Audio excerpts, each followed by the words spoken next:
Okay, we should be recording now, and right this second I'm going live, streaming.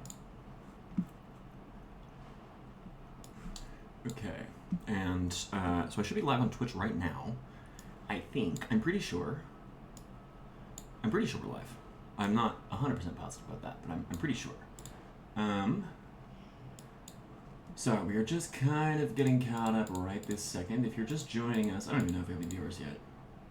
We'll probably find out shortly. It's been like a hot minute since I've been on Twitch, so I don't even like totally remember how this all works. Let me show you my face if you're watching. Okay, hi. Sorry, I'm just looking at, I have my OBS set up over here, and I have my other monitors scattered around. Let me get Twitch open really fast and make sure that like we're actually all looking at the same thing.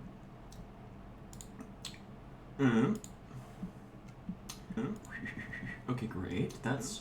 Oh, you just heard my output for a second. That's embarrassing. Let me get not theater mode. Where's my chat?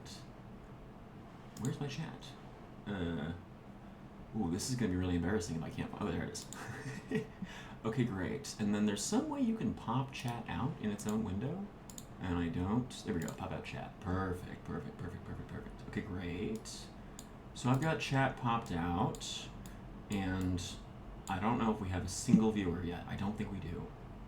That's just fine. Oh no, we have 2 viewers. I think I'm one of them. I think I have 1 viewer. Viewer, if you're watching, I'm so delighted to see you. Okay, great. I can't stare at my face for long. Okay, we're getting viewers. We're getting viewers. That's lovely. That's perfect. Perfect. We love to get viewers. Let me just quickly post on some socials and say that we're live. To see if we can draw a few more people into viewing my lovely face. Let me blast my Discord channel with the link, and we're gonna do the same thing on blusk, as I usually call it. Let me just QRT myself real fast. We're live with the Cataphracts Design Workshop. Post. Okie dokie, and then let's just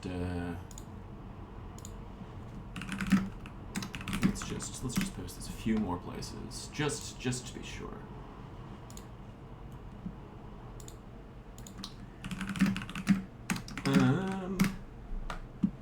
Viewers, how are you all doing? If you're alive, if you're talking, if you're listening, I would love you. And I feel like I'm talking to my students here, but I would love you if you were posting in Twitch chat so I can talk to you. I'm happy to monologue. You know, I'm happy to do like the classic YouTuber streaming, like, I'm just gonna talk to myself. But I would also really love it if you were all like saying anything at all in chat so I could pay attention and react to you and like not just be totally vamping myself. I don't mind vamping myself, but it's a lot easier if I have all of your lovely voices yammering at me in chat. Oh, thank you so much. Perfect. Anything at all. Just lovely to receive that kind of message. Alright, we're going to give it a couple more minutes to let people drift in and see how people are feeling and answer some of these questions. I'm getting pings on Discord from people about something or other.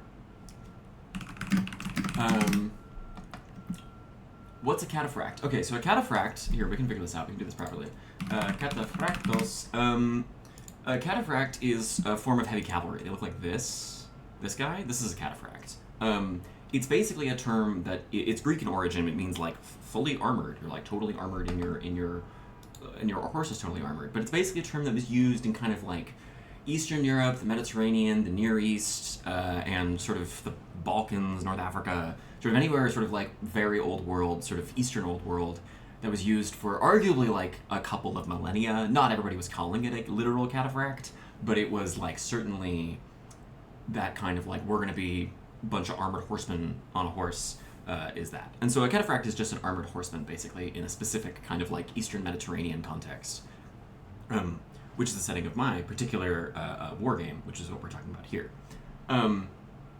Yeah, that's what a cataphract is in terms of that. The Cataphracts, kata means like phraxos is like armored or like sealed or like closed or something like that, and kata is like full or complete or many or anything along those lines of like if you think about like apophatic theology versus like cataphatic theology. Anyways, whatever. A cataphract is a guy who's covered in armor on a horse. Okay, it's 2:05. Let's just keep yammering and chatting just for a few more minutes, just in case we get a few more people drifting in while I continue to post on my socials. Just to make sure that everybody who wants to kind of jump on this stream is here. I'm trying to think about what else I need to tell you before the stream starts. Yeah, so the basic way this is going to go, I can tell you what's going to happen on the stream before it starts. The basic way this is going to go is I have this little presentation, which you can see. It's not very long. And then we are going to stream together like some map making stuff. I'm going to be like drawing a map. Ooh, which I might need to like set up. Whatever. I'm going to be drawing a map with all of you one way or another. We might be doing it in various modes. I might just be drawing by my mouse, which could be fun. But I'm going to be drawing a map just like in Photoshop with all of you. And then we are going to talk about kind of like this whole time we just are talking about like the game that I'm running, which is called Cataphracts, and the rule set that I wrote, which is called Cataphracts after the Armored Horseman. So we'll be talking about that, and we'll be talking about map making. We'll be talking about the design diaries. We're talking about the rules update because the rules just went from version 1.0 to version 1.1, which have sort of tweaked a few things in terms of math. Added some harrying rules that are somewhat controversial. But yeah, we're going to be talking about Cataphracts, and then depending on where we are in terms of time, I expect that whole thing will take like, I don't know, an hour or two, and then depending on where we are on time, we might end by playing some Crusader Kings or something along those lines. But this is all sort of come about because I guess like 3 weeks ago now? 4 weeks ago? 3 weeks ago now? For Free RPG Day at a little shop here in New York. I'm in New York, in Brooklyn. And at a shop in Brooklyn called 20-Sided, run by my good friend Lauren Belanco, you might have heard of the 20-Sided store. But at 20-Sided, there was a big event for Free RPG Day, and so a bunch of people came by. And I ran a version of this workshop that was like pretty quick. It was like 45 minutes. Just sort of talking about like what Cataphracts is and how to play it and how it works and all this, just as like part of the events and festivities of the day. And so I had a bunch of people clamoring, they were like, "Oh man, are you going to record it? Is it going to be streamed? Is it going to be anywhere?" And I was like, "No, we're in a basement in a game shop." But I had enough people asking, and I was like, "Well, I have a bunch of these sort of things happening." And so earlier this week, Design Diary 3 came out, and then the rules updated to version 1.1, and then I was like, "Well, what the hell? Let's just like do it. We'll do it all live on stream together." So yeah, that was how this came about. Like I said, the basic plan is basically presentation, map making, chatting about the rules update and the design diaries, and then we'll see how we're feeling and maybe play Crusader Kings. Ooh, I gotta change my topic. Hold on. I'm not doing Mothership Scene Layout. I'm doing Cataphracts Design Workshop. Oops. Not Mothership Layout. That was a long time ago. If you can't tell, it's been, I think, like 2 or 3 years since I last was on Twitch. Sorry, I'm adding Twitch tags right now. I have it tagged English. I have it tagged Dungeons and Dragons. They're like a tabletop role-playing games. Perfect. And then just for good measure, we'll put an actual play tag on here, just in case anybody. And then I'm also just gonna throw a Cataphracts tag on here, just to be annoying because I can. Great. Let's save that. Okay. No, I'm not doing. What the hell? Twitch, where are you working? Okay, maybe Twitch just hasn't. Okay, now it has. Okay, great. Twitch is updated. We're posting on the socials. I think that's most of what there was to talk about. Oh, we're at 10 viewers. Amazing. #1 in Cataphracts on Twitch. That's what we're looking for. New category, Cataphracts. Yeah, that'd be sick. Okay, great. So it's 2:09. I'm getting bored. Let's just get this party started properly, and we'll get going. Here, check this out. Slideshow mode. And I think, okay, yeah, my OBS setup is telling me that this should be good. It's possible, I have not thoroughly just checked this. It's possible my webcam is going to be like in the way of some things. I don't think it will be, but it's possible it might be. If it is, just yell at me in chat, and I'll do my best to fix it. Okay, great. So, hi, welcome. My name is Sam Sorensen. I am a game designer. I'm a tabletop role-playing game writer, editor, graphic designer, occasional illustrator. I am, I guess you might call me like an educator. I teach adjunct classes at the New School and at NYU about game design.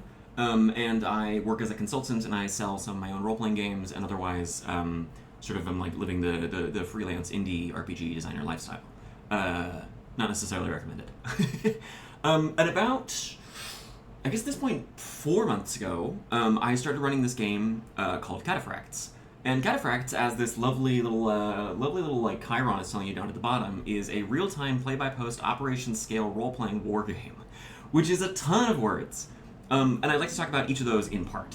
To start with, Cataphracts is in real time, which means that right now, well, this is 12 o'clock. It's currently just after 2 p.m. in game. It's tracked 1-to-1 real time. So our game started in I think it was March, the middle of March on a Monday, and then every week it's been going live. And so what that means is that if you have an army that is marching from one city to another, and those cities are, say, 50 miles apart, armies only march about 10 or 12 miles a day. So you're looking at dealing with probably 4.5, maybe 5 days to get from that one city to the next, and especially depending on how straight the road is. And so what that means is that when you tell me, Sam, I'm marching from city A to city B, then I'll say, okay, great, and then you march on the road, and then 4 days later I message you and say, hey, you've arrived at this city. And I'll message you depending on what you see elsewhere along the way, but the whole of the game is played in real time. So right this second, I can't share my Discord for various reasons, but right this second I have, a half dozen pings, or not pings, but just a half dozen alerts, message notification signs on my Discord server from various channels that indicate my players are talking. Right this second, possibly as they're watching this stream, I have various commanders and players who are talking to each other about the game as it's happening live. As I'm sure you've surmised by now via the Discord server mentions, it's also play-by-post. So it's played entirely over text. You could occasionally have kind of more synchronized normal in-person sessions, but we don't do that. We just play entirely over text. And what that means is that the way I talk to my players is over text, and what that means is that they talk to each other over text when they're in person, or when they meet up. Because ordinarily commanders just have their own sort of channels, and they only talk to me in those channels. But when they run into somebody in the world, if you're going to City B and also another commander is going to City B who came from City C, then you're both in City B, and assuming you meet for a parlay and are not just sitting in your camps, then I put you both in the same channel and you can talk to each other. And so that means that meeting in person is kind of a big deal and kind of exciting, and it's sort of unusual to have another player directly in front of you. It's become more common over the course of this campaign as players have discovered that it's advantageous and fun to hang out with your buddies. Most commanders now, maybe not most, many commanders now travel in packs. It'll be 2 to 4 commanders traveling around with multiple armies, and they'll jump units between each other, and they'll kind of talk with each other, and they'll make battle plans together, and I find it tends to reduce the level of background panic in players, which is a fairly persistent trait. Is the fact of players going oh god, I don't know what's happening, and I'm really scared. But yeah, so it's played by post over Discord. It is operation scale. So this comes from Clausewitz. Of Clausewitz in the 19th century? 18th century? I don't remember when he said this. I think 19th century. Anyway, Clausewitz, the famous sort of military historian and theorist and other sort of general military guy. If you follow Brett Devereaux, whose writing this game is heavily based on, Devereaux says that there is a eternal ongoing war game played in between all military historians, in which whenever anybody mentions Clausewitz, you have to take a drink. So, as Clausewitz says, there are 3 scales of war, or rather there are 3 kind of levels of warfare. At the top, number 1 is strategy. And strategy, while we think of it now as kind of just a series of decision making, in the Clausewitzian mode, strategy is the reason for war. It is why you go to war. It is what your objective is. Your strategy is to say, we're going to capture the enemy capital, or we're going to seize the throne, or we're going to recover our stolen artifacts, or whatever. Your strategy is your reason for war, and thus kind of determines the rest of the decisions you make over the course of warfare. At the second tier is what's called operations. And operations are the questions of how you get to the battlefield and how you move all your troops and support staff and animals and other large objects around. And so operations is about kind of you have decided what you're trying to do, and you need to get from wherever you are right now, and you need to organize all your guys, and you need to get them to the battlefield where they can win. And then at the lowest level, which is most sort of familiar to everybody, are tactics. Tactics is how you win the battle. And tactics are highly explored in most games. I would argue that arguably, I would say that nearly all kind of like purported war games, not all of them, but like the overwhelming majority of war and combat and battle and fight games are tactics level. Of most real-time strategy games, like if you've played StarCraft or Age of Empires or any of these kinds of things, are mostly tactics level. And I would argue even that like most kind of like larger scale strategy games are tactics level. Some aren't. Crusader Kings, for example, is like strategy scale. If you don't really make many minor decisions in Crusader Kings, and much of what you do in CK is like just kind of like roam around. And like Civ is arguably strategy scale, but it's quite rare to have a game that really gets invested in the operations scale of the logistics of managing, like how do you get all of these people and weapons and armor and stuff from point A to point B. Of the questions of how do you get a bunch of fighters in a line and train into the battlefield. And so Cataphracts, this particular game, is operating largely on that operations scale. Of battles are pretty simplified. They're just kind of like a 2d6 roll with some numbers tacked onto them.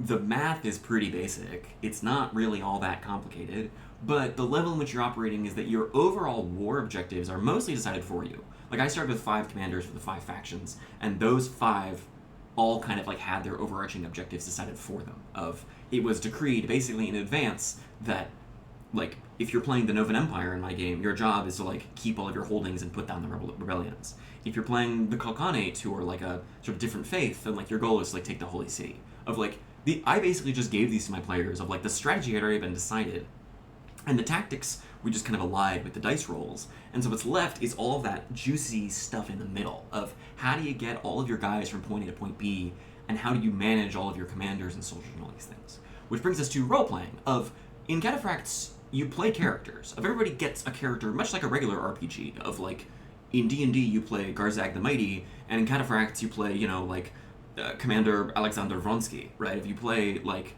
people who have backgrounds and traits, and they have a certain age, and they have a background, and they have a faith, and they have relationships and stuff. Of every time you bring in a new commander, they have a relationship to the existing commander who brought them in, which might be hostile, like if you're a peasant rebel, but it might also be positive, of like, oh, this is my nephew, this is my cousin, this is my steward, this is my spymaster, this is whoever, right? Of like, every new commander that comes in, because you almost always are bringing in commanders who are getting kind of like forked off from an existing one, of you have an army and then I need to bring in a subordinate commander to hand off all my cavalry to. That new subordinate is going to have a relationship to me, which is sort of determined by the character, which makes it much more like kind of a role-playing game on some level. And the way that commanders write to each other when they're writing letters back and forth or when they're talking is very in character and resembles strongly sort of like ordinary sort of play-by-post forum D&D role-playing. But it's also a war game of, you know, you're commanding armies of hundreds or thousands of soldiers at a time, sometimes even tens of thousands of soldiers. And it's set in kind of this like pseudo Black Sea setting, because I'm a big fan of kind of like the Black Sea era tactics or not tactics, sort of the history there of the meeting of East and West and sort of the incursions and the growth of Islam and sort of looking at how like you had paganism that was only a few hundred years old. And anyways, whatever. It's a Black Sea setting because that's kind of what I'm into. In general, this game is, Cataphracts is heavily inspired by sort of a bunch of things that came before it. Of Kriegspiels, both old and new. I've gotten a number of emails from people being like, have you ever heard of Kriegspiel? And I'm like, yes, I have. I don't know if you can see it on my bookshelf, but right there is Playing at the World, written by John Peterson. It's just the first edition, not the second one, the new one's coming out. But arguably John Peterson is like arguably the only good D&D historian. There are some others who compete with him, but I would say Peterson is the good one. But anyway, I have read my Peterson, so I know Kriegspiel, and I know Kriegspiels. It's also inspired by the Braunstein game, which was sort of one of these influential, I think, late 60s, early 70s, sort of like large-scale role-playing war game. The Braunstein game was like, there were some people who had armies, but there were also like some bishops, and there were also some students, and there was a newspaper, and there were some other things of like, they started adding in roles to war games that were like not just purely fighters, but like also other roles. Cataphracts is also inspired by Arneson's Napoleonics game, which was this famous sort of like long-running game that Dave Arneson, one of the creators of D&D, ran, that was about Napoleonic warfare. It's also from West Marches games, of which I have run multiple sort of like West Marches style, where like you have rosters of players who go out and do things, and mega games. I've also run and participated in multiple mega games that are like these, oftentimes, you know, day-long games that you show up in the morning and you play until the sun goes down. Oftentimes also on sort of an equally grand and magnificent scale. All of these are quite sort of like in the lineage, in the bloodline of Cataphracts. Next up, oh, sorry. So one of the questions I get, not next up, one of the questions I get is like, how does it play? And the answer is that it plays kind of like D&D, and it plays kind of like Crusader Kings, and it plays kind of like Diplomacy, and it plays kind of like Model UN.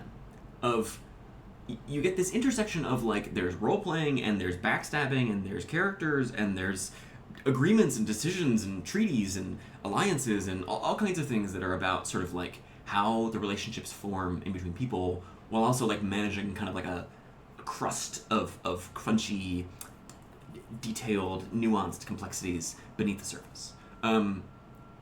What this means is that it's a lot of time spent talking to each other, and then occasionally moments of like huge tension where like you're like, oh god, oh man, like we're way outnumbered and we need our allies to arrive, and we know they said they were a week away, but the letter got here, we don't know exactly how far they are, and there's this rich sort of tension that grows. I'm waiting on fourth dimensional Cataphract with time travel. Yeah, that's coming next year. That is Catapphract time after time. Catapphract time after time. But yes, fourth dimensional travel coming soon to a Cataphracts game near you.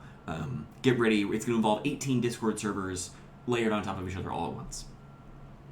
But it also, Cataphracts plays, I mentioned all 4 of these, because the drama is kind of similar. Of like, you play people in positions of authority and power. You play people who are making like large-scale decisions. You know, they're all kind of faceless abstractions, but like in theory, you are putting thousands of lives at the risk, much like Model UN, much like Diplomacy. But yeah. So when you play it, it's slow, is one of the main things. Action oftentimes takes days or weeks or sometimes months, occasionally hours where, somebody is trying to stab somebody else, but more often big important actions take days to happen as armies run into each other and they fight, and then they meet and they talk and they argue back and forth. It's quite regular. I check in the game probably like 2 or 3 times a day, sometimes less if I'm feeling lazy, sometimes more if I'm really active. Commanders are usually less often, though not always. Sometimes commanders are busy, but usually commanders, I would say, check in probably like once or twice a day. Usually just like on their phone. You check your phone when you're on the train, you're like, oh shit, something's happening in Cataphracts. But it's quite regular. It's quite ordered. I have to look at it every day. In the last design diary, I talked about how it is sort of like taking care of a large pet. It's sort of this like thing you have to take care of and tend to. It's played over text, as I mentioned. It's very logistical. Here, I think I can show you. I'm gonna exit out of this for a second. I think I can just. You're gonna see my Google Drive for a hot second. You can see all my like weird shenanigans in here. We go to Catapphract. I really should have prepped this ahead of time, but I didn't. Yeah, you can see here. This is like a sample army I made. This is the. Here, let me zoom in a little bit. This is the first Saurian army. And you can see this is what like a regular army sheet looks like.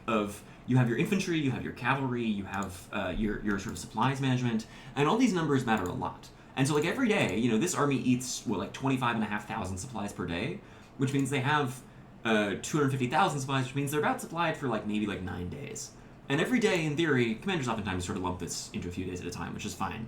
But commanders are always required to be checking off their supplies, every day or every week. And so running out of food is like a big problem. And as battles happen, these numbers, all these exact, precise 800 and 500 and so on, these will be dripping down slowly as they fight in battles. Right now, I can't show you any for spoiler reasons because my players were going to watch this, but, I can just tell you that, like, these factions oftentimes get these armies, not these factions, but these armies get quite messy of, like, the number of troops you have varies a lot, and it will go up and down, and as you're trading it back and forth to various people, those will go up and down, and so on and so on. But this is what an army sheet looks like. And so every player gets one of these army sheets, and then everybody also gets a commander sheet, which is just sort of just like a regular old character sheet. I don't think I have a dummy made, but I can show you here. I'll show you in Design Diary 2. This is my blog. This is samsorensen.blot.im. This is where you can find me and all my stuff. Did we go here? Blah, blah, blah, blah, blah, blah, blah, blah, blah, blah, blah. Yeah, so this is kind of what here we go. This is what a character sheet looks like. It's basically just like a paragraph or 2 about who you are and what's happened. It's some stats about how old you are and what your faith is and your traits. And these are the traits that like have some mechanical effects. And then your objectives.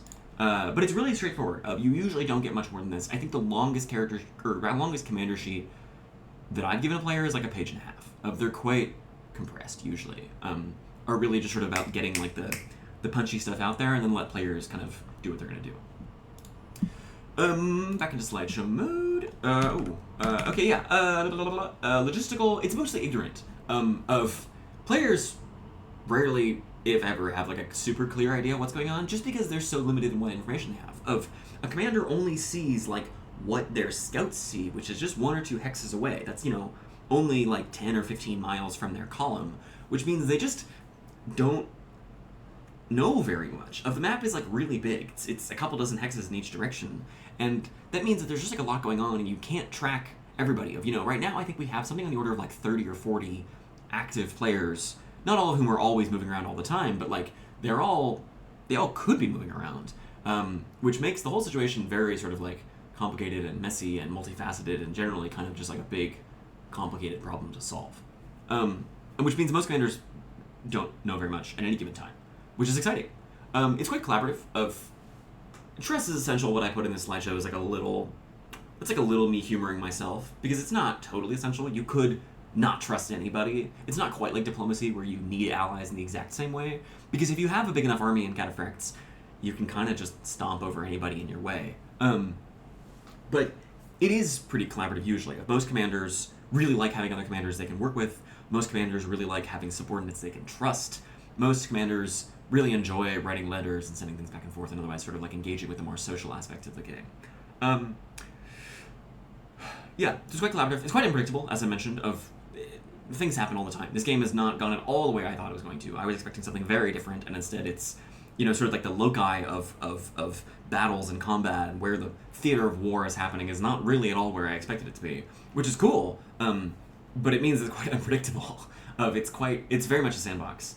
As I mentioned earlier, it's mostly without rules crunch. Of, you know, I roll dice sometimes, but it's mostly for battles or like operations, and I guess like the messenger checks, but those almost always just go off.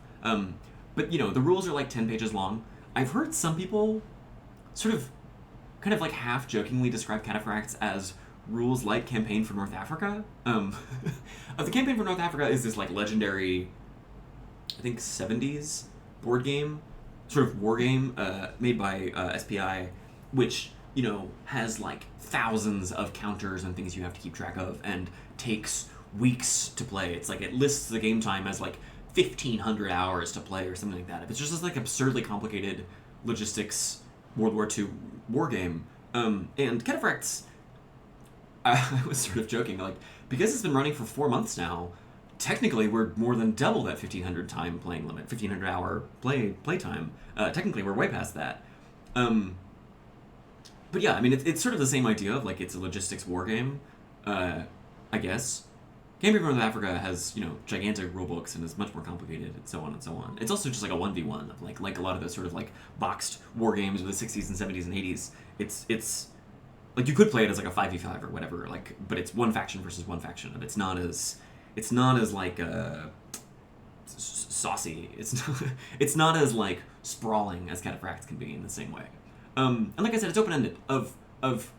I gave my starting 5 faction lead commanders their starting objectives, but they don't have to do them, and like nobody really has to do anything, and that's really cool because it means that like alliances are really kind of like only as good as the people playing it let it be. Of if you and I agree to an alliance, like that only matters as long as we say it does. Of because the rules are kind of so pared back and are like mostly just focused on combat, it means that like most of what matters is like what we do rather than like what the rules say happens. It's quite a open-ended sort of like, there's a lot of like juicy kind of like open-ended, I keep saying that word, there's a lot of like fluff. There's a lot of things that only matter when players say they matter.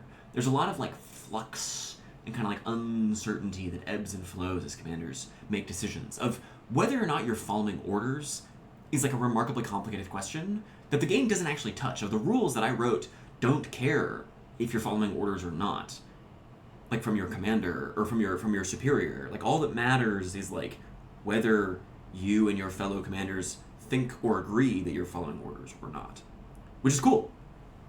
Yeah, okay, I don't know what my next slide is. It's the map. Okay, great, let's talk about the map. So this is a map I made earlier. If you look at, that's the wrong one. If you look at the design diary 2 in here, you can see me making this map step by step, and we're going to do something kind of similar today in Photoshop, which should be fun. But yeah, so you need a map. You need a pretty big, pretty detailed map. This is one that I made. This is a little smaller than my actual main campaign map, but it's not too far off. But you'll need a map, and we'll go through the steps to making the map in a minute together. But basically, you need a map, and armies are going to move around in that. And when you play it, this is kind of how it starts to look. Of you have your map, and then here we have 3 factions. So we had red, yellow, and purple. And you can see purple started. I don't know if you can see my mouse, but you can't see this. It's by my head. All right, whatever. Purple started up here, kind of far in the northeast, and then yellow started here, sort of off to the west, and then red started here in the south. And you can see this is how I track them. If I just draw where the armies move, like little worms, little snakes as they move, and I just track how they move that way. And you can see each of those checks is 1 day's march, all of which are about 2 hexes, which is usually something in the order of like 8 to 12 miles per day of walking, which is about right for an army. Generally, armies march about 10 miles a day, and big columns go slower than that because it takes time for them to all move. But yeah, so this is what week 1 looks like, and you can see here as we get into week 2 of the faded now is what was in week 1, and week 2 you can see they're moving, they're moving around and they're going back and forth. You can see that yellow and red fought here. It looks like on like day 1 or 2 of the week, and then yellow retreated up into the off-road hill country before moving back to the road as yellow keeps hooking north. And then you get into here as yellow and purple start fighting each other, and yellow starts to converge. Yellow, you can see, is splitting again. Armies splitting like this as they fragment is very common. As new commanders bring in new players as their new commanders, hand them a chunk of their army and say, go. So this kind of like splitting, spidery thing as armies join and rejoin each other is super common. And you can see purple and red are fighting, and also red and yellow are fighting. This is a very like evenly balanced board. In my game, it tends to go differently. Very often, one faction will like hang out as the other 3 or 4 gang up on them or something else. But this is sort of for demonstration purposes. And then you can see here they continue fighting. Here actually, there's not much movement. There's mostly just sieges. Of a lot of Cataphracts, weirdly, is like just kind of sitting around. Of like most of the game is nothing happening, which is kind of cool and kind of weird, and it makes for a very like dry experience. Of when I'm talking about Cataphracts, the exciting, juicy stuff that I'm telling people like you are like usually the highlights in between stretches of days or weeks where like not much goes on, and not much goes on when you're marching, not much goes on when you're sieging, not much goes on when you're just kind of hanging out waiting for orders. And not much goes on if you don't do anything. This game requires like a pretty high level of like proactivity and intentionality from players. Players do sort of have to commit to like doing stuff. If players don't do anything, nothing's going to happen. And because this is like a relatively open-ended sort of like role-playing game type situation, it means that there's big potential for things to not happen.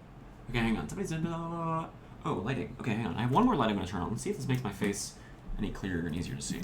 I don't know if it will, but we can try. I'm going to tilt my lamps a little bit. I have like a very scuffed Twitch setup here. It's basically, I have one ring light that's over here, and then I have like a couple of desk lamps, and I have like a bunch of monitors. It's very much like I'm in my like Darth Vader cage. I don't know if that's any strictly clear on my face, but we can hope. Yeah, so this is what a map of Cataphracts looks like, and this is relatively simple. I think there are only like 7 or 8 armies in play here. And as I mentioned, my game, not all of them are active every single like day or week, but my game has 30-something commanders in it now. And this is what you can see even just 7 look like. So it gets complicated fast. If you're nervous about running a really big game, like if you want to run a Cataphracts game, which I encourage you to do because it's sick and it will teach you things about game design, but if you're running it, I would recommend smaller. I think that my game is probably too big. I was expecting it to hit like 20 players, maybe, and now it's nearly double that. And so I would encourage you to generally lean smaller rather than larger. And I also think that lets you be a little more personal about it. It's like there are many commanders in my game, because I have 5 starting factions, who have just like never even heard of one of the factions. They've just like never laid eyes on 1 or 2 of the enemy factions, which is weirdly common. But I would recommend narrowing your scope, probably because then it's easier to have all players start touching each other and interacting with each other in exciting ways. But yeah. Oh, and the other thing you need is settlement scores. So this is also one of kind of like the secret pieces of sauce for Cataphracts, is you have your regular map like this, and then you also have the map of, this is basically a population map. It's not exactly, but settlement is kind of like the math for a combination of population, development, resources, that kind of thing. Bulgaria is the surface of the moon to his land. Let me tell you. Oh yeah. So one of my players here, Liquid Video, is at least we'll say aligned with his lands. One of my factions, loosely based on the Kievan Rus, and Bulgaria, which is based on sort of like a Bogomolist Bulgaria, are just totally foreign. So my game is like really big, and so that means that oftentimes people like don't even hear about each other. What was I saying? Settlement scores. So settlement scores are part of what makes the game work, because settlement scores determine how many troops you get as a faction, how much food and how many supplies you can forage from a given region, and like how... That's most of it. It's how many troops you get, how many supplies you can forage. But that really feeds into the logistics of it, because it means that like kind of being able to predict as a commander like what the rich regions are going to be is very useful in like where you should be foraging for supplies and where you should be recruiting from armies. You can recruit in the hinterlands, but like there's not that many people out there, whereas recruiting in like the rich populous capitals and cities is much more likely to get you a bunch more supplies and people. And what this does in general is it means that it's like a different kind of terrain. In regular D&D, people are oftentimes like very focused on like whether it's a forest or a swamp or a mountain or some combination thereupon. Whereas in Cataphracts, there's basically just like on-road and off-road. I don't even distinguish between terrain types really anymore. I did in an earlier draft, like it doesn't really matter. Maybe if you were like moving through really thick mountains, it would be a problem. But basically, it's just on-road and off-road. But what you have instead is you have settlement scores, and these kind of contours of population and these contours of development ensure that there are like different feeling zones. It feels different to be in an area that's super rich, where you can forage and get like 3 weeks of supply in one go and thus settle in for a long time, versus regions where like it's super thin, and like if you don't get out of here kind of quick because you have a column of 8,000 guys behind you, you might starve to death. Of this impetus of like you must stay supplied is very real and very scary, and that level of like ticking clock is like it adds tension and pressure, because you can't stay in one place without foraging for too long. Or rather, you can, but then you get peasant uprisings, which have been huge problems in my games. Of one region in particular has been like thoroughly over-foraged by various armies, both friendly and invading. And what that means is that like 25% of the region's population is like up in arms as like a not very effective but still present army running around trying to fight people and kill people, which is cool. Peasant commanders are exciting. It's fun to play revolutionary, and they add new wrinkles and twists to like the diplomacy of the game. Okay, moving on. So what do you need? If you want to run Cataphracts, what do you need? And this looks like a long list, and it kind of is, but what's cool about this is once you have this set up, then you don't really need to do anything else. You're kind of done. You can kind of just push go and just referee.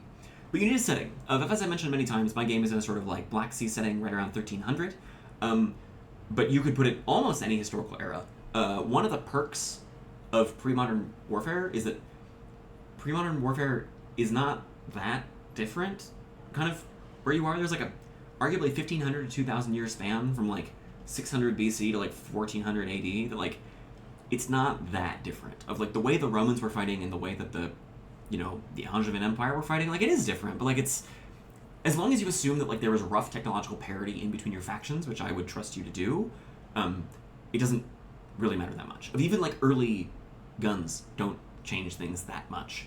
Like one of the great things people love to point out is that like what we think of in D&D as like plate armor and like armored knights on horseback coexisted with cannons and pistols and stuff. We're not quite there in my Cataphracts game. We're a little earlier than that. We're by 1300 there were firearms, but not in Europe, or at least not really.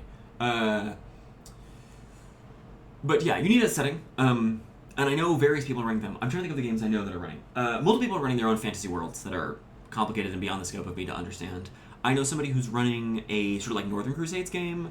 There's somebody on Blue Sky who keeps pinging me about their like biblical Iron Age game, sort of set in like a pseudo Holy Land. Somebody just pinged me last night with a really cool looking map and vibe set in like the shattering of Tibet, which looks sick. I'm trying to think about what other people. I know somebody was working on like a 30 years war game. I know somebody was working on like a Dark Ages Viking sort of like 9th century I think sort of era game. somebody on Reddit was talking about running like a Sicilian antiquity game, sort of like in the Punic Wars. But yeah, these rules are pretty flexible. You need a map, which is what we were just talking about. You need a player-facing public map. I have one in the first design diary. Here. This one is my... So this is what all my players get this. All my players get to see this map. Because this is like a diegetic in-universe map. And you'll notice on this map, there is no scale. And there's no, like... There are not a lot of details, and like all these little triangles are like unnamed fortresses that like exist, but like people don't actually like know about in detail really. And like a lot of the kind of like details of this map in general are like kind of scuffed. Of like there are like more rivers and there are like other details and features of the terrain that this map does not include. But all my players get to see this, and like this is kind of their main reference point, and then they get detailed maps as they move. If every player starts with a detailed map that's like on a hex grid, sort of like this one of their region that they're in, and then as they explore they get a more detailed map. And so like genuinely scouting of just like sending somebody out to like look at the world is very beneficial. Of like my more clever commanders are already starting to do this, of like they'll bring in a subordinate commander, hand them 100 cavalry and say go look and come back and tell us what you see, because that diegetic in world map is like so unreliable and so in detailed. And it's very funny. The cruelest I ever feel in this game is when especially new players do this. New players will show up and they'll be like looking at this and they'll be like, oh, okay. So we're in, let's zoom into this. We're in Micropolis and we're trying to get to Calicos. And like, how long do we think that'll take? And I'll look at them and I'll shrug and I'll say like, I don't know, how long do you think it'll take? And they're like, well, but like, don't I know? And I'm like, not really. And they're like, oh, I guess we'll march following this road. And I say, okay. It's kind of like having to measure distances with your brain and like just kind of guess and how far apart things are and try to game out those logistics without any kind of reliable data is like super weird and scary and foreign to a lot of players, which is exciting. It's cool. It's almost like back in the day in like tabletop war games, like when I used to play Warhammer many years ago in like 5th edition, you weren't allowed to measure on the table with a measuring tape whenever you wanted to.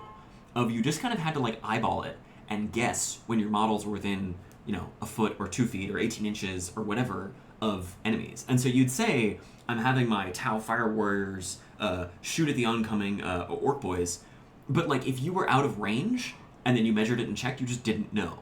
Which it felt kind of stupid when I was like a teenager playing Warhammer, and it's kind of stupid here because like surely we should have better maps than this, but like you don't. And oftentimes historically, commanders got lost. Of these kinds of estimates are like where the sauce of the game comes from. Like your ability to make poor decisions comes from a lack of certainty in information, and so gaining information is like really important, which is cool.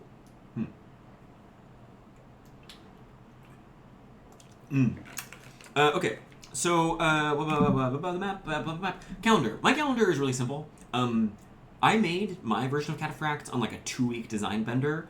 If I was doing it again, and I might even do this for the fall, maybe, I would like for sure write in holidays and like write in kind of like diegetic world rules of like, I think it would be super cool to run a Cataphracts game where you say like it's a huge social faux pas and like a dishonorable move to fight on Mondays. Of like Mondays are a holy day or something, and therefore we don't fight on Mondays. And like players don't have to follow that rule, but they can if they want to. Or like holidays, of like, oh, this is a day-long holiday where, everybody forgives each other. Or this is a 3-day holiday where it's, everybody tries to go on pilgrimage or something. Like these kinds of like juicy, diegetic, in-world sort of like universe rules, I think are super cool and can be super fruitful in this kind of game. You also need weather. Excuse me, sorry. I have weather tables, which I can't show you again for privileged information reason, but I have weather tables that I roll for usually month by month, and thus the weather can change day to day, which is cool.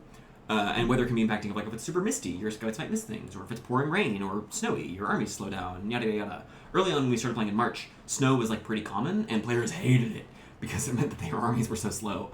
Of like many a rendezvous was fumbled because one army got stuck in the snow, which is cool. You need factions of, on diary number 2, I have a faction right up, just like a short one. Here we go. This is the High Duchy of Sarai by the Sea. And so in addition to kind of this blurb, and you can see this is like 4 or 5 paragraphs, and this is like less than a page. Most of my faction sheets are, I think, 2 pages. But you need a blurb of kind of history, and then you need like a D6 table of titles of like in my game, if you're playing the Novan Empire or kind of like the Byzantines, you might be a governor, you might be a legate, you might be a strategos, you might be a chiliarch, you might be a tribune, you might be something else. But like a D6 table of titles, which could be like boyars and atabes and knyazes and but a bunch of like fun historical terms that you can dig up to see like these are what my commanders are titled. You need a table of names that I just roll on. Like whenever I have a new commander, I just give them a name off the table. I also gave them like a little section where it says like this is what you know about the other factions. I'm just like one paragraph saying like this is what you know of these people to kind of like help you determine your relationships of like whether you hate them or whether you like them or whatever. And then any other kind of like fun fluffy details you might want to add in. Oh, and special rules for your detachments. So these guys, the Sorians, who I think I wrote are like a sea people. Yeah. They get Knight Wardens, who are really good at defending things, and they get Marines, who can travel along rivers really fast. And so most factions get like a couple of special rules and a couple of special detachments. And the thing that I would encourage you if you're designing these is to not get bogged down in the tactics. Everybody has played a ton of tactics games, and so it's really easy to say like, oh man, these guys do, plus 5% damage against this and these conditions, yada, yada, yada, and I would say, nix that. What you're looking for are like operational level things of like they move faster, or they have varying supply levels, or they function sometimes like cavalry and sometimes like infantry, or they can travel off-road really well, or they can, this like defending strongholds is like kind of an interesting one because it means they're really good at like garrisoning places that are kind of like worse than the assault. Of like these sort of like higher level, like I would zoom out your game design instincts as you craft your factions and armies and so on. Yeah. What else? Back into slideshow mode. You need faction leads. Those are just kind of lead commanders. You saw earlier with King Zdravko, that was a faction lead. You need starting armies. This is a real pain in the ass, but what you basically got to do is you got to go through here, and there's some math in the rules that I'll show you in a minute. But each of these settlement scores corresponds to the number of people per square mile. If this is mimicking my numbers, which I encourage you to do, the blue is 20, purple is 40, then 60, then 80, then 100 people per square mile. Which means that each of these 6-mile hexes, which are like about, I think, 23 square miles, is roughly equivalent to that many people living there times the value. So like in these rich red coastlines here between these two cities, each of these hexes is equivalent to like between 2,000 and 2,500 people living in this region. And this map's pretty historically. If you've used the John, there's this really great tool. Where is it? Medieval Demographics Calculator. So this number, this is a fun tool in general. If you're ever like running D&D, I would highly recommend you use this site for like generating stuff. But you can see they have population densities, which go from desolate, which is 20, to low to 40, which is to maximum at 120. And so I just go 20 to 100 people per square mile, which is roughly historically accurate. I think on average, historically. Oh, hello, Khajiit of the Winds. Nice to see you too. Historically, I believe that like France and Italy and Germany hovered in like the 40 to 80 persons per square mile, and then like the UK and Scotland and Ireland were like, and Wales were like less than 40 usually per square mile, and then like really rich regions might break 100. But you can just kind of see like on this map, in these regions, like, this is like tens of thousands of people kind of living in and around these cities, which you can just kind of see at a glance. And the way it works for building armies is that you basically get a number of troops equal to the settlement score, which suggests that when the general levy goes out for armies to raise, you get something on the order of like 1 in 20 or 1 in 25 people sent to join your military as a commander, which is, I think, a little higher than is historically accurate. I think most cases, it's really hard to get data on this, but in most cases in the Middle Ages, it was, at least in Europe, it was more common for it to be like fewer people than that. It was more like 1 in 50 or 1 in 100. But we like big armies, and it's fun, and it makes the math really easy to just say it's equal to the settlement score. So when you make your map, you then got to say, okay, this is each faction's territory, which I have somewhere. Where are my faction maps? Oh, they're on, whatever. Anyway, they're, well, I'll just show you really fast. They are here. So if you look at this map, you would have to look at these faction lines and say, okay, if we compare it to the population counts, how many troops does each faction get? Which is just a big slog. It takes a bunch of time. It's a lot of math. I know, like, 3 or 4 people are working on like an open source tool for running Cataphracts, which probably can do some of this math for you eventually whenever those finish. But right now you just got to do it by hand. But you calculate all that together, and then you say, okay, you know, we have this many populations at this time, which means we get this many infantry and cavalry, which then gets you your starting armies, which you hand your commanders. Mr. Head of the Goat, how are you? I'm doing good. I'm doing well. I'm feeling a little bit of the nervous energy. It's been a long time since I've streamed on Twitch, and I've never been like much of a reliable streamer, and so I'm feeling a little wiggly, which is why I'm talking so fast and so exuberantly, but I'm doing well. Thank you for asking. So yeah, you need starting armies, which go onto those army sheets I was showing you earlier. You need the rules text, which is available free online. I will post a link somewhere. It's also on my blog. It's various places you can find a link. You need a Discord server. I'm running mine on an existing server. There was an RPG server that I've been hanging out on for a while, run by Luke Gearing. Used to be run by Luke Gearing. Now it's run by other people, but I've been hanging out on it for like a couple of years now, and I just started running Cataphracts there.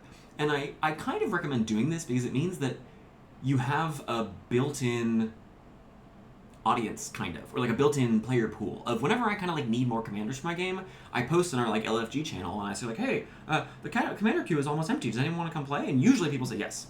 So you could run on your own server that you make from scratch. That's probably easier from like an organizational, structural perspective, but running on an existing server means you have more players to draw from, and once people hear that you're running Cataphracts and your players start chattering about the stories that are happening to them, people will get interested. If I have lots of people who message me or email me or write to me and are like, hey Sam, do you have any spots in your game? And I go like, not really, sorry. Because I'm running on an existing server and I gotta prioritize like my friends who I've known for a while, etc., etc. They need players, as I mentioned. The way I do it is, and I was talking about this in the last design diary, but the way I do it is I have what's called a commander queue of I just have a list of people who want to join the game. Oh, nervous excited, that's a decent combo. Thank you. I have a list of people who want to join the game, and whenever somebody needs a new commander, which usually is another existing player, but it might also be like a peasant revolution or mercenaries arrive or something happens, then I just bring in the most recent player from the top of the queue and they join that faction as that commander. And so what it means is that most commanders don't get to decide who they're playing, and most commanders don't get to choose who they're bringing into their game. You just kind of have to like pull them off the queue. But that also means there's a nice public list of who wants to play and who can join, and you can see when it goes up and down, you can blah, blah, blah, blah. You can track all these numbers to see who wants to play when. But the queue is just like a useful social construct. And the last thing you need is time. I talked about this in the blog post, but I spend at minimum like 20-30 minutes just kind of running and managing Cataphracts a day, and on a busy day, it can be more than an hour, and on a really busy day, it can be like 2 hours. I oftentimes spend more time because it's my game that I want to like baby and take care of and write things, and I'm taking notes, and like this is like my like project, and so therefore I spend more time on it, on kind of like the net Cataphracts project, much like this stream today. I'm not counting this as like my running Cataphracts time, but this is this is more time than I'm spending on this project. But if you're running a game just yourself, I would slot away 20 or 30 minutes per day at least to say like this is what I'm checking in on. And big games will take more time, and small games will take less time. If you only have 6 commanders, it might be something else. Hello, Mr. Head of the Goat. How is it being the certified #1 game designer in the world? Let me tell you, it feels great. I love being certified #1 game designer. My phone is ringing off the shelf with all kinds of offers. Various famous people are offering me gigs and design things. It turns out that NYU is starting another game center called the SAM Game Center, separate from the original NYU Game Center, that's just for me specifically. There are like legions of hotties out. You can't see it, they're outside my door right now, but they're trying to break down the door. I have to put noise cancellations and shock absorbers to stop the legions of people just like thirsting over hot game designers from breaking down my door. It feels great. Thank you for asking, and thank you for affirming my inmost desires and needs. All right, moving on. This is my mood board, and so when you're making your setting, heavy hangs the crown. Exactly. Well-deserved recognition. Thank you, my loving legions of fans. This is my mood board. This is cut off a little bit, but when you make a setting, I find it's like I would pick one historical thing. Like I would pick one historical setting and mostly build off that. Like I said, mine's sort of like Black Sea setting of my factions basically map pretty cleanly onto the Byzantines, the Bulgarians, the Kievan Rus, the Ilkhanate, and then kind of like a pseudo-Caucasian mountain papal state situation. But I would recommend kind of picking one setting and stealing from that.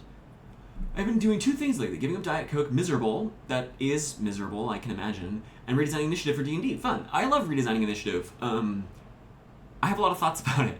My basic argument about Initiative is that the simpler the better. But we can talk about that later. But yeah, good on you for giving up Diet Coke. That's harder than it sounds. But yeah, this is my mood board. As you can see, there's a bunch of stuff on here. There's a bunch of like images that I got out of historical books. There's some photographs in here. There's some like historical paintings.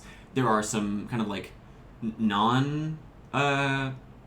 this painting down here. This is a Vsevolod Mikhailovich Garshin, who is just like a painting that I love. It's in the Met. I go and see it very often. But this has nothing to do with Cataphracts. It's just like a good vibe that I appreciate. And you can also see like I've got some other stuff in here. This is a Batushka album. That's more Batushka. There's photos from Mountain Blade in here. There's some memes, about Father Stelios. Hello, Mr. Goodyhead. Hello, Diesel Shot. How are you doing today? We're talking about the Black Sea as a setting. We have pictures of the steppe. Up here in the top right, you can see the contract from Nosferatu. Like, I'm just kind of like throwing anything in here that like seems cool and fits the vibe. Some of these, especially some of those like armored weapons, are like photos I took myself on museum trips. This is a promo image from Eastern Promises, the David Cronenberg movie. But I love the sick ring tattoos, so I put that on there because I thought it was cool. But yeah, in general, like I would follow the normal D&D rule of if you think something is cool, put it in your game. But in Cataphracts, because you're kind of like making a whole setting, usually it's like a little different, and because you can't overwhelm your players and you can't be constantly feeding them lore, or at least it's a lot harder to, it's trickier. Eastern Promises is a good movie. It is a good movie. I think it's probably better than A History of Violence. I would even say I don't know if it quite cracks my top 3 Cronenberg, but it's a good movie. I love Eastern Promises. I think it feels very 2006. And Viggo Mortensen's accent always makes me laugh, as does Vincent Cassel's. But I think that, like, in terms of just, like, vibe of, like, oh, we're gonna, like, fight naked in the showers with, like, fishhook knives covered in tattoos, it rips. But yeah. Okay, so making a faction. And this is one where I would recommend going and looking at Design Diary 2, because it will talk about it. But basically, and I mentioned some of this earlier, but you need a name for the faction, which could be the region or it could be something else. Have I ever read the book of Didi Korkut? No. What is the book of Didi Korkut? Book of Didi Korkut. Oh, it's a Dastan. Oh, that's cool. I have not read this, no. This looks sick, though. Morals of Abyssinian nomadic Turkic peoples and their pre-Islamic beliefs. Cool. When is this from? In the 14th to 15th century. Okay, great. That's like exactly on. Yeah. One of the other inspirations for Cataphracts, for this particular Cataphracts, which is not remotely historically accurate, but is sort of like vibes accurate, is Sabers of Paradise, the Leslie Blanche book that Dune is based on, which is about the conflicts in the 19th century in the Caucasian mountains, and thus includes like all kinds of things that our Cataphracts game doesn't have, but is kind of like vibes accurate in terms of just like the sauce. But yeah, so for making a faction, you need a name, you need a blurb, and my basic vibe with the blurb is you do history of like where this faction came from, which is oftentimes sort of mythological and legendary. If you're the Kievan Rus, this is like, oh my god, it goes back to Igor and Rurik. If you're the Byzantines, this goes back to kind of like Rome. If you are the Ilkhanate, it goes back to the Mongol Empire under Genghis Khan, which kind of has its own mythological origins, but like kind of your history. Your sort of socio-cultural vibe of like, are you nomadic? Are you strictly feudal? Are you more tribal? Are you more clannish? Are you, representative of like one of the factions in my game, the Atlantic Principalities, are like pitched as like they're kind of one political entity, but like there are lots of smaller principalities, and thus commanders are more prone to fighting with each other. Whereas like the Sakarzians are like a divine eparchy, they're like a total theocracy, and so that sort of like changes how they talk to each other and how they operate. Their current political situation. And this is one where I would encourage you to just like point all your factions at each other. Of like free-for-alls are cool because it will force alliances quickly, and so I would encourage less pre-baked alliance, more ad hoc alliance.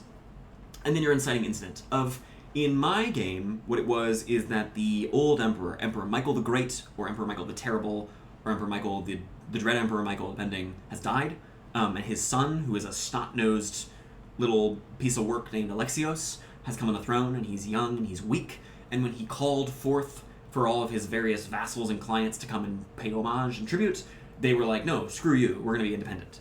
And so that was kind of the main inciting incident, is the death of Emperor Michael and the start of this kind of like infighting civil war in the Novan Empire and various other factions. Anarcho-theocratic or bust.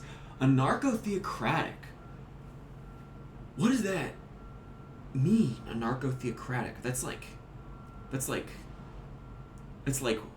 we're a group of independent, minor, non-state. I don't know what that is. It sounds cool though. Anarcho-theocracies. I'm intrigued. Everyone is an anti-pope. Yeah, that's fair. Special rules and special attachments. We talked about this earlier, but basically, we're still alive.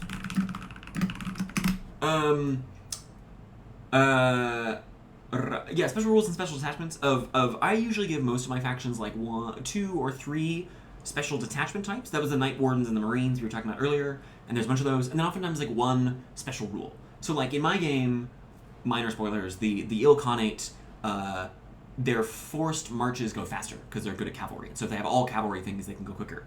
And the Novans, the kind of like Byzantine equivalents, have messenger pigeons, and so they can like send messages really fast if they need to. And other ones have kind of like various other sort of like special rules about stuff. Of in the ones we saw, it's Cat, hi Cat. And the ones I was showing you earlier for the sort of like dummy faction, the Sorians, their special rules are that they embark and disembark from ships faster, and their ships travel faster. So they're like a sea people, so they're really good at like moving around really fast on the ocean. So yeah, that's for faction special rules and attachments. You need titles and names. This is the D6 table and the D20 table I mentioned. You need summaries of other factions, and then anything else. If you are diverting from my kind of like stricter historical setting of like my Cataphracts game has some magic, but it's generally pretty strictly historical, or at least verisimilitudinous, realistic, quote unquote.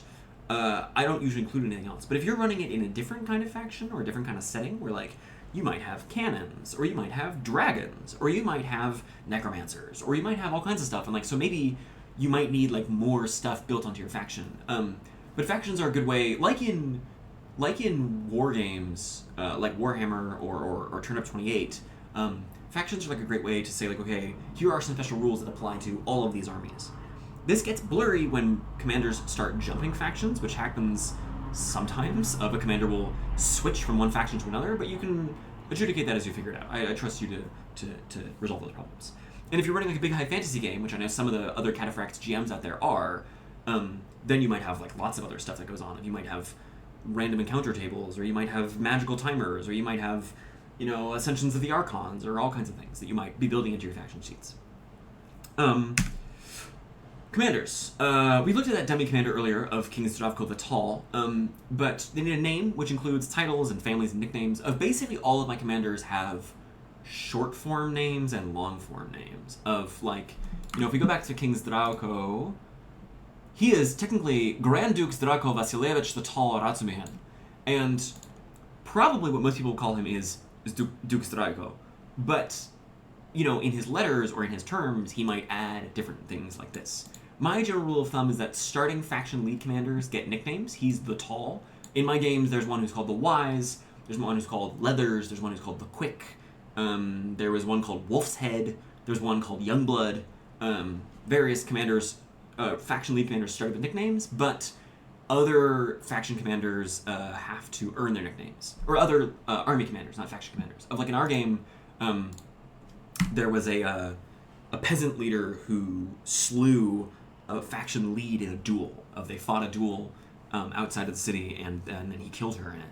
And he killed her with a spear because he's a peasant. And so now he's known as Itziaslav the Spear. Of like, this is like an important guy, and he got this cool nickname because that's where his name came from. But yeah, so you have a name, which includes various things. You have a blurb, which is what I mentioned earlier, of basically your background and your relationship to the other commanders, if that's relevant, and your inciting incident.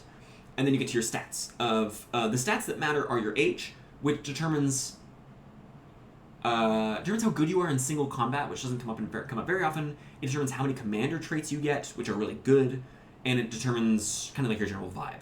In general, if you're a role-playing game designer, I would highly encourage you to include the ages of your characters more often. If you have an NPC who's like gruff and quiet and not prone to explain themselves, that vibes very differently if they're 17 versus if they're 70. Of just like stapling the age onto somebody can, I think, tell you a lot about a person, and that's a really good way to like kind of inform role playing. The faith in our game, there are kind of like 3-ish major faiths. There's the Orthodoxy, there's the sort of like heretical branch of the Orthodoxy called the Old Believers, who are kind of like Bogomolist iconoclast sort of, and then there are the Prophetics, who are sort of like foreign to the region, or at least foreign-ish. Sort of in like a holy war, crusade, jihad situation, kind of. But yeah, faith can be super cool. That's like also like I'm just like a big sort of like amateur theology head. And so I really enjoy writing more religion into my settings and worlds and characters. And so I'd encourage you to do the same thing. And then your commander traits. The commander traits are in the rules, which we'll be looking at in a minute. But the commander traits are kind of like your main crunchy, crispy mechanical perks. And they help you with various things at winning battles and managing your troops and operations and yada yada yada. And there's a list of 20, and like most characters get like 1 to 3. Some of them even get 0. And then like lead faction commanders oftentimes give like 1 or 2 more because they're fancy like that. And then objectives. So I gave my starting faction commanders their objectives, but then each subordinate commander comes in and just receives their objectives from their commander. And so if you are a commander and you're bringing in a subordinate as your new commander, then you hand them their objectives and you say, your objective is to go do this, your objective is to go do that.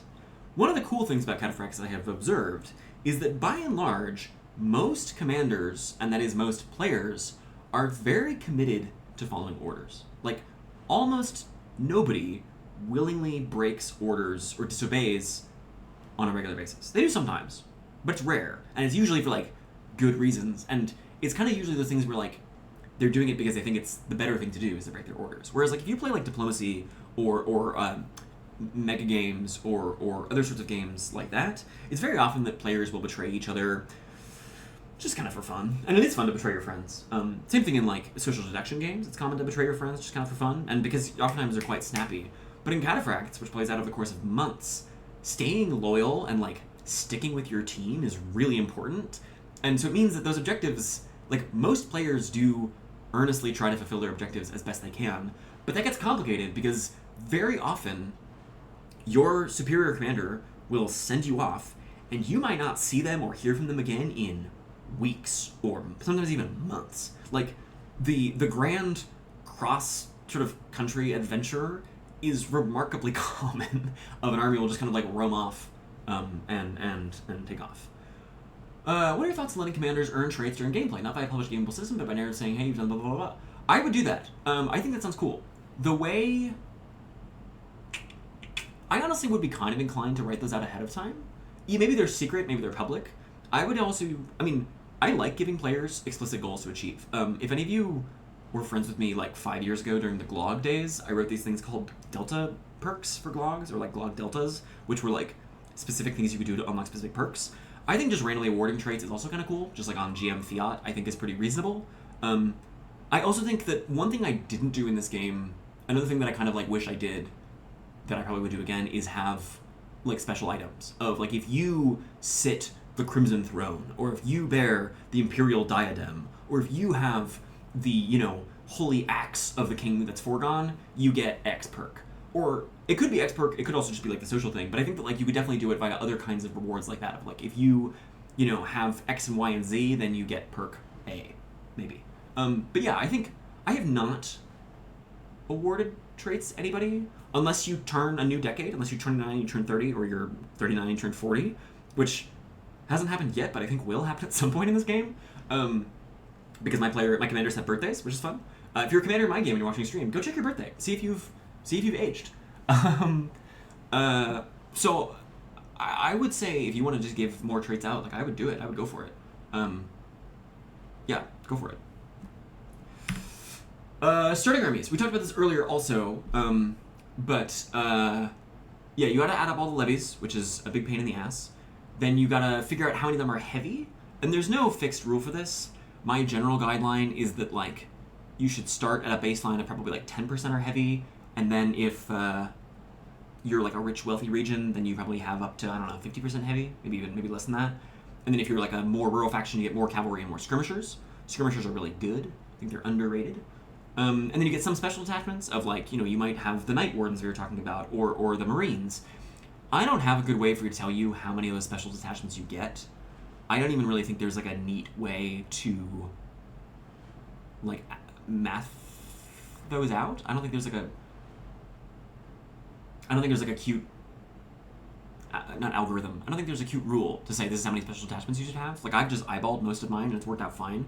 But yeah, some attachments are special, and then you plug it onto a spreadsheet. I showed you that template earlier, which is available on one of my blog posts. There's an empty template you can borrow and steal. But yeah, then you plug it into the spreadsheet.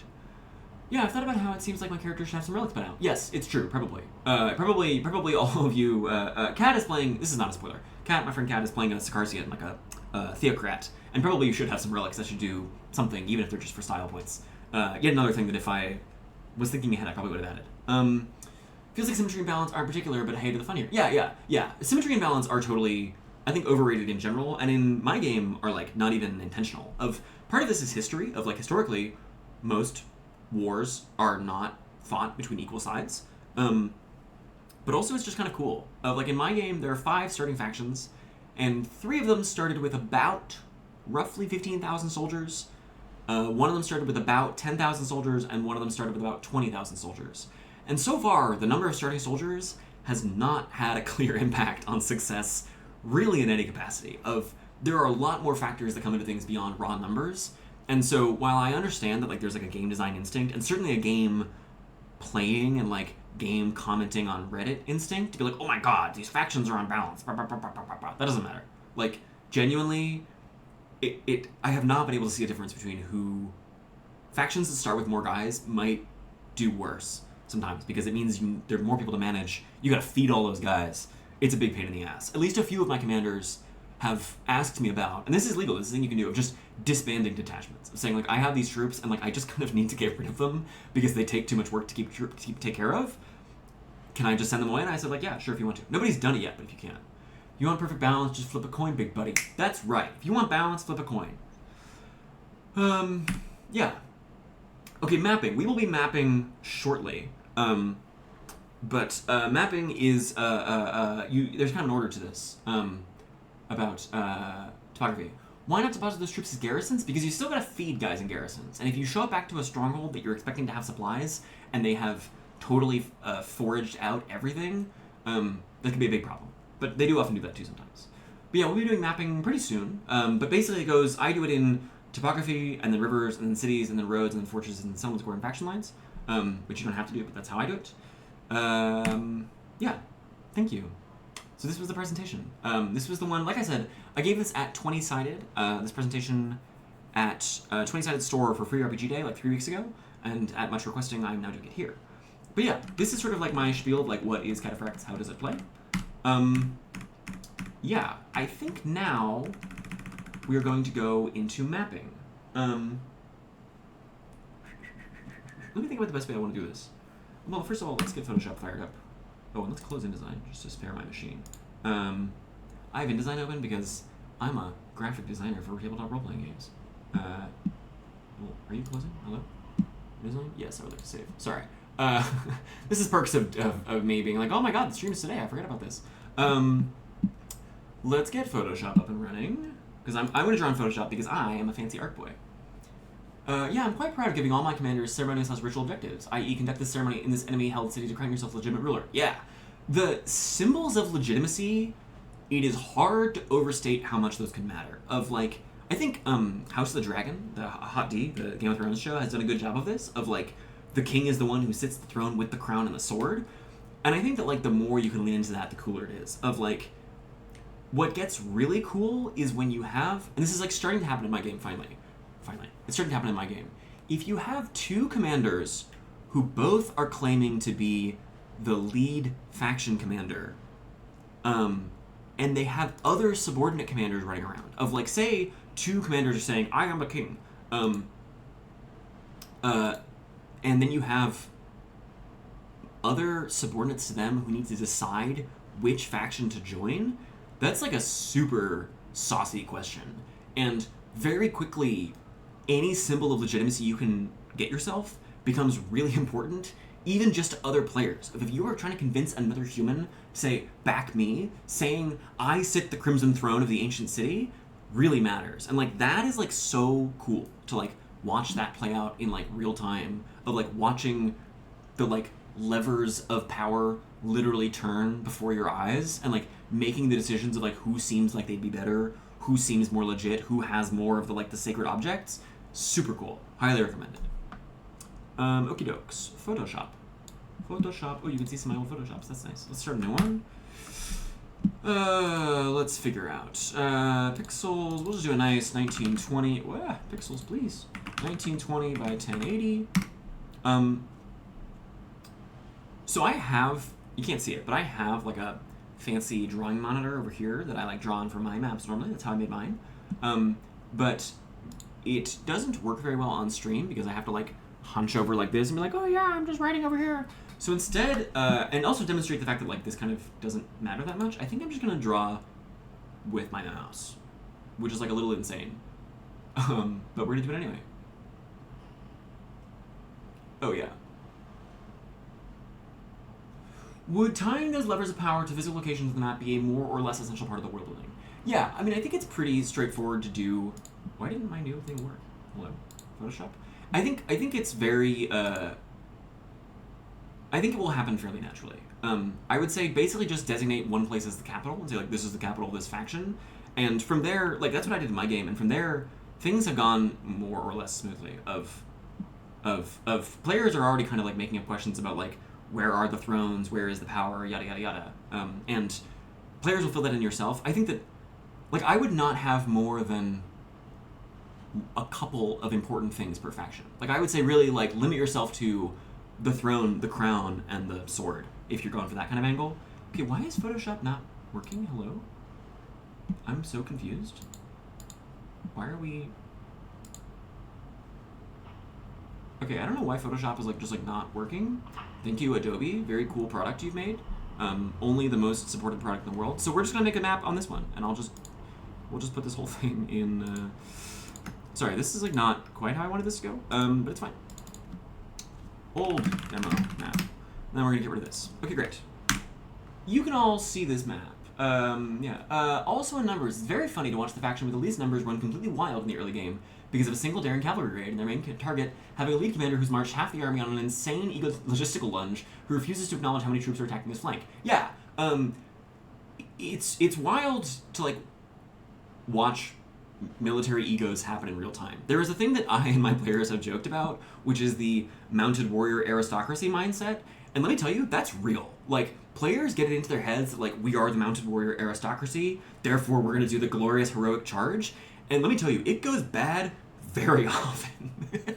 Of, like, watching players get themselves into, like, the headspace of being, like, a knight or, like, a hero or whatever is, like, bananas, and it does screw them with some frequency. But on the other hand, sometimes it pays off, and, like, going on, like, the wild, you know, incursion invasion campaigns can, like, really pay off. It kind of has in my game for one of the factions. This is not really a spoiler. The Kalkanate in my game has gone on a huge lunge and has, like, taken over at least one capital.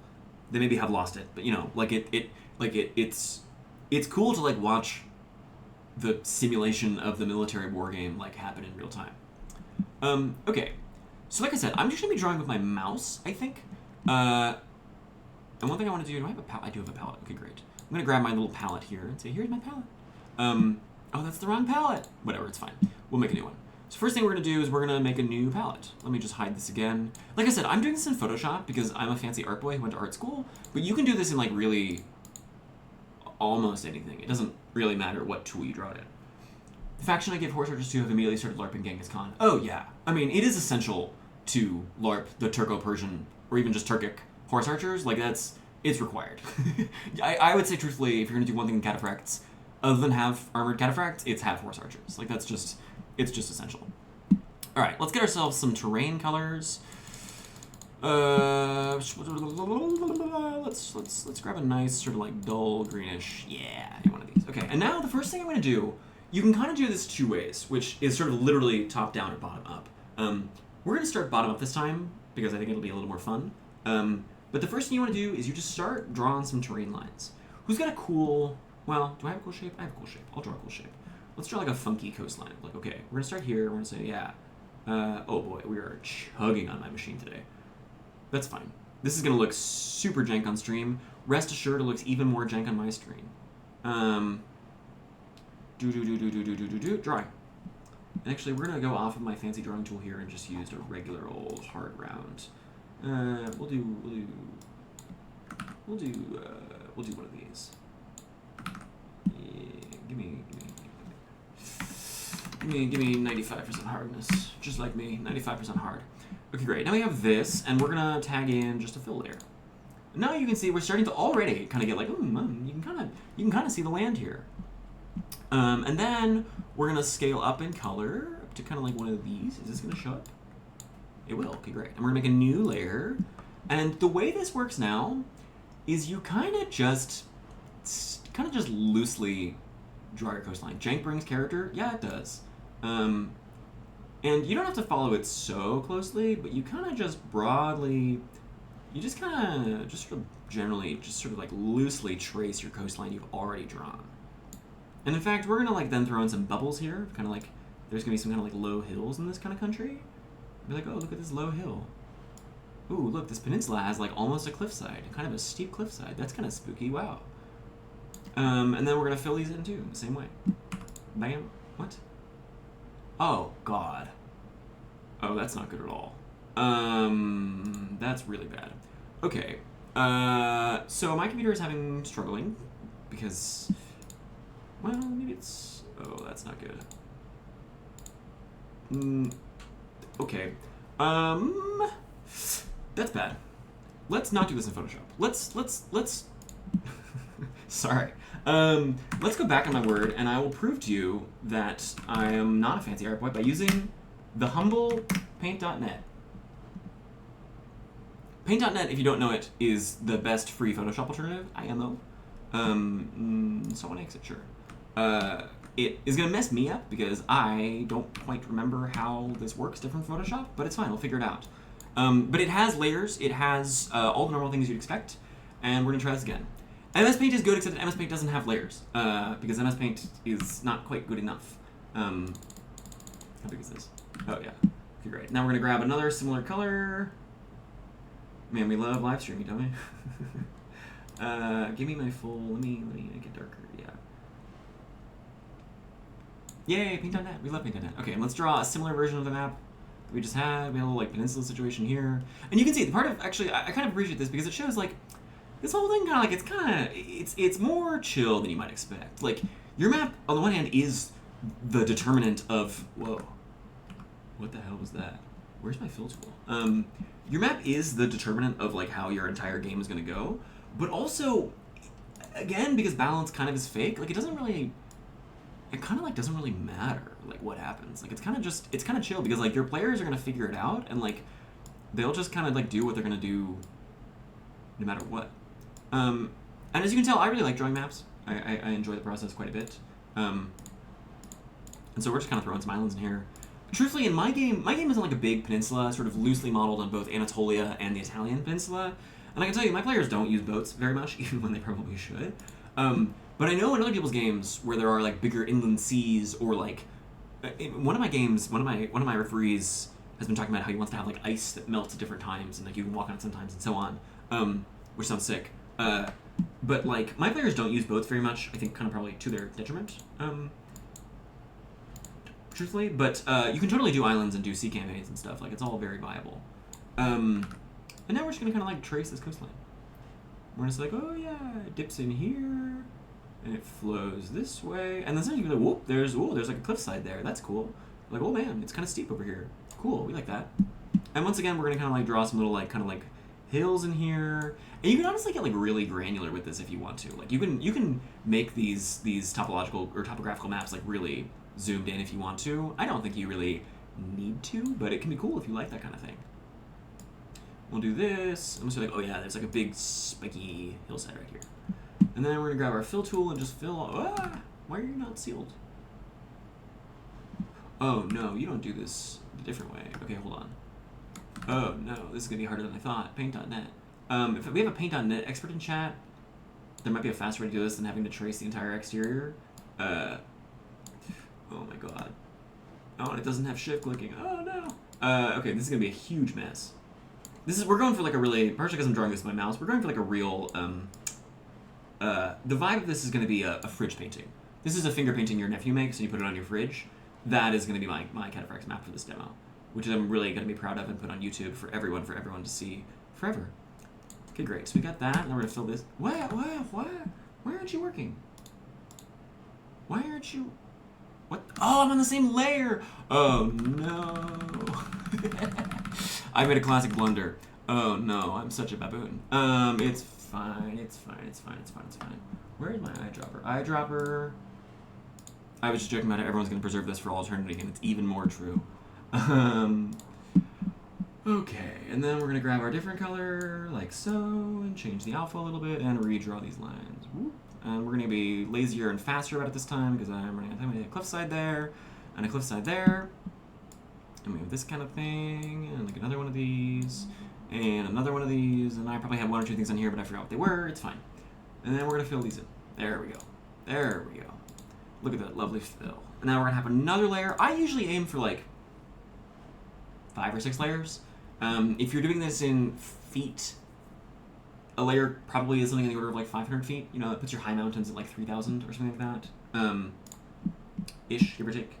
And we're gonna make you a little more yellow. A little more yellow. I feel like avoiding boats, even when it makes sense, might even be another example of the aristocrat brain, because they want to do marches to expand their territory continuously. Yeah, it's definitely that. I think it's also low-key, not to like add everybody in my chat, because my players haven't read the rules and don't understand how boats work. As always, I think in game design, it's difficult to overestimate the degree to which players don't read your rules. Given boats are underused in your campaign, do you think a naval campaign archipelago-based would be similar, if not greater priority on being grounded? So the thing is that, like, at least in the way I wrote it right now, is that sea battles do happen, but because people don't build cities on the ocean, like they build on the coastline, so they don't literally build on water, it means that, like, the important places to take and capture are always going to be on land. Of, like, a lot of the, like, great naval battles you see kind of after the 17th century and so on are usually that way because they're, like, fighting, they're in a more imperial situation of, like, it's the French and British are fighting in the middle of the Pacific in Master and Commander because, like, Napoleon is taking over Europe. Of, like, oftentimes the kind of, like, naval battles are fought at just kind of a different sort of scale, whereas if you look at more pre-modern stuff, there were some important naval battles. You know, certainly, like, the later sort of wars between Venice and the Ottomans in the kind of the 16th, 17th centuries, I forget exactly when, those were oftentimes fought at sea, mostly in the Mediterranean, but even those were kind of in a more imperial capacity, and, like, those were trade wars turned into land wars. And, like, Venice in general and Venice and Genoa both were kind of like kind of the models, and not models, but, like, were kind of early attempts at that kind of, like, naval imperial powers.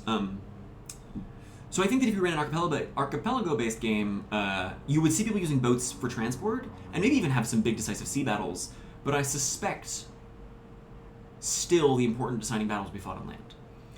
The only faction in my game that read them concluded boats are too expensive, we won't use them. Yeah, I mean, boats are very expensive because, and, like, you would certainly write rules for having your own boat levies that are free. I didn't do that because that's, one, fairly historical to how it operated, of, like, by the 14th century, I mean, like, most of the Byzantine army were mercenaries, and, like, the Crusades were usually paying the Venetians to take them to the Holy Land. And also because I kind of wanted to discourage boat usage. Like, in my head, boat usage is more cool as transport, of, like, let's move our guys really quickly, rather than, like, let's fight big navy battles. So it was kind of deliberate on my part. Like, I was not surprised that players don't use boats. I expected them to use them a little more, but I'm not so surprised they don't happen ever. I'd love nothing more than to have the breathing room to sail some boats. Yeah, that's fair. Yeah, I don't really like this color. Let's get a little paler. Yeah, that'll show up. And here, we're gonna kind of, like, vary this up. Like, okay, we have, like, kind of like a big hill, but then we're gonna have, like, another kind of, like, big hill this way. Of, like, we're kind of like splitting our land in twain, which makes me think that there's a big river that runs through here, which will be cool. We like to have big rivers. Put one of these here, put one of these here. You know, and this is kind of like all, we'll get to rivers in a second, but like this is kind of like this looks kind of like goofy, but like, man, mountains are weird. They happen in strange places, you know? A big mountain on an island is like not as unheard of as maybe it sounds like. Ah, stop. Why does G do that? Okay, we're filling all these in. Do, la la la la la. Okay, great. And now next layer, we're probably gonna do like 2 or 3 more of these topographical layers. We'll make this a little, yeah, we'll make this a little like sandier, kind of. Is this gonna show up? Screw you. Yes it will. Okay, great. We're gonna put this here, like so. And once again, we'll just throw another split in here. It'll be fine. Living coast of the Northern Rockies, mountains are wild. Oh yeah, mountains are wild. Northern Rockies, you're in like Canada? You're in like Alberta, or not Alberta. Are you in like Idaho? Utah? Colorado? I'm just guessing states now. Montana? Yeah, we'll just put some of these like this.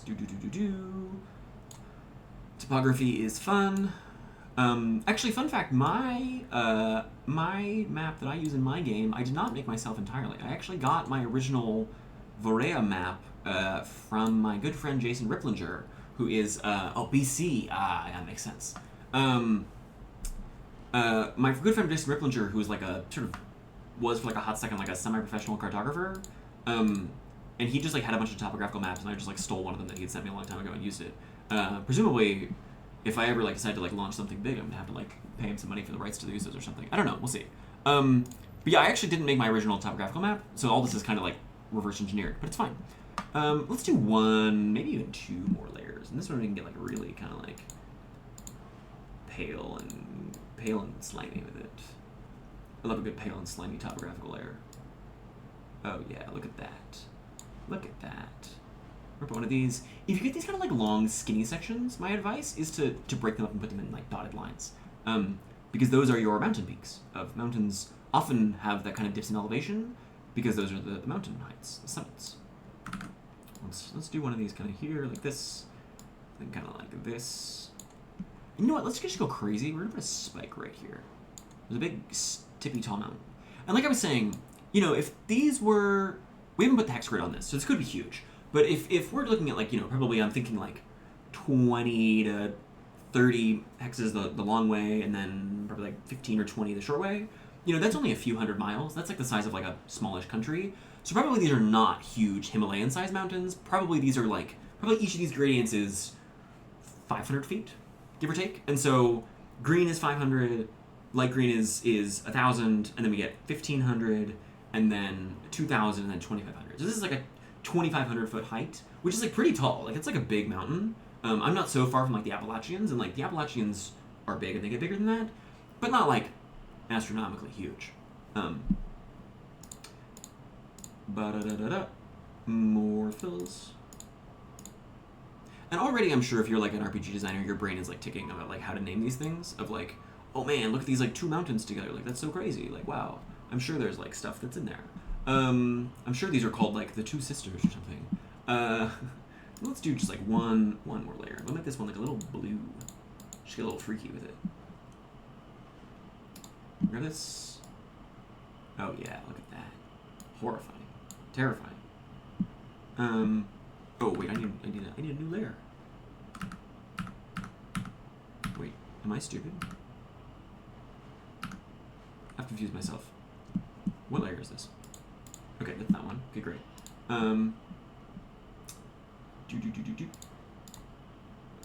I've so far barely resisted the temptation to use a topographical map of Mars, but crazy shit in Olympus Mons. Yeah. I think that using a topographical Mars, I mean, genuinely, I think one of my best pieces of like RPG design advice is like just use real maps. Like just find somebody's actual map that like GIS or somebody puts out, or like USGS put out, and like just use their data. Like you don't need to make it all yourself. Space Campaign, I have heard about at least one. I have seen one rule set somebody's working on for like Space Cataphracts, which was like quite different. Like it was starships moving through systems. It was like way bigger, but it was kind of the same kind of like real-time vibe. But you could definitely do Mars-Fract. I think that'd be cool. Okay, now we have this layer, and then we're gonna move one more, and this will be our icky blue layer. Yeah. Icky blue. And then we're going to put this here like this as well. And then we're gonna fill these in. Ugh. Stop doing that. Okay. So now we have like a pretty. This is like kind of like simple. You know, this is like fridge magnet level, but we have like a pretty reasonable topographical map. Next is rivers. And the way you do rivers is you look for the spots where the land gets lower suddenly. So let's grab a new color. Let's get a nice blue. Yeah, that's a nice shade of blue. Actually, here, let's also really quickly fill in the ocean. Bam. Now we have an ocean. Lovely shade of blue. And now, so like, you can see here there's this kind of like pass. And this itself is a big pass. And so what this suggests to me is that this is like one, or maybe even two, like big rivers flowing through to create these canyons. I was just thinking Fantasy Nations on Mars TBH, although I do love a space game. That could be cool. Have I played Neptune's Pride? It's individual players controlling empires with a real-time aspect and social game quirks similar to Cataphracts. Neptune's Pride, I have not. Or not played this. I'm trying to think if I have heard of this. I've had like a bunch of people tell me, where are my windows?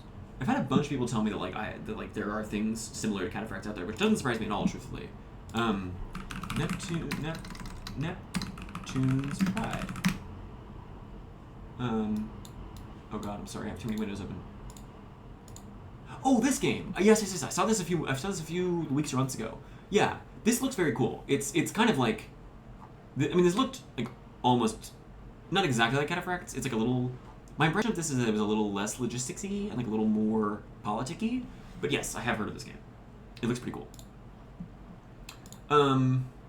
Honestly, fun one might be post-apocalyptic United States region without U.S. highway system as basis for roads. That would be sick. That sounds really cool. I mean, like, after the end, the Crusader Kings mod is, like, really fun. And, yeah, I mean, like, Mad Maxaphracts sounds awesome. I would love to play that. Okay, let's draw some rivers. So this canyon is an obvious spot for a river to me. And remember, rivers just take the path of least resistance, which means they kind of go to, like, where it swoops. So to me, this suggests it probably goes like this. And then it comes down here, and then it probably just dips up this way and goes here.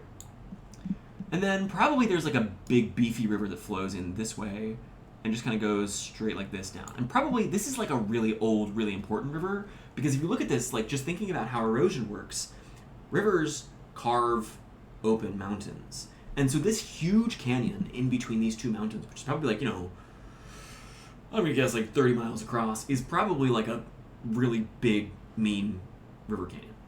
And then we're just going to kind of keep drawing these. And remember, they always take the path of least resistance. And now we have kind of these three, and now you can just kind of start just making more rivers that come down to the mountains. Oh, like this one's coming down this way, it's going here, and like probably it's just going to join this river. And like probably there's one here that flows at this point and goes like this, and oh, it probably joins this one. And maybe you would have one like this that flows down this way, and like, oh look, it joins this one.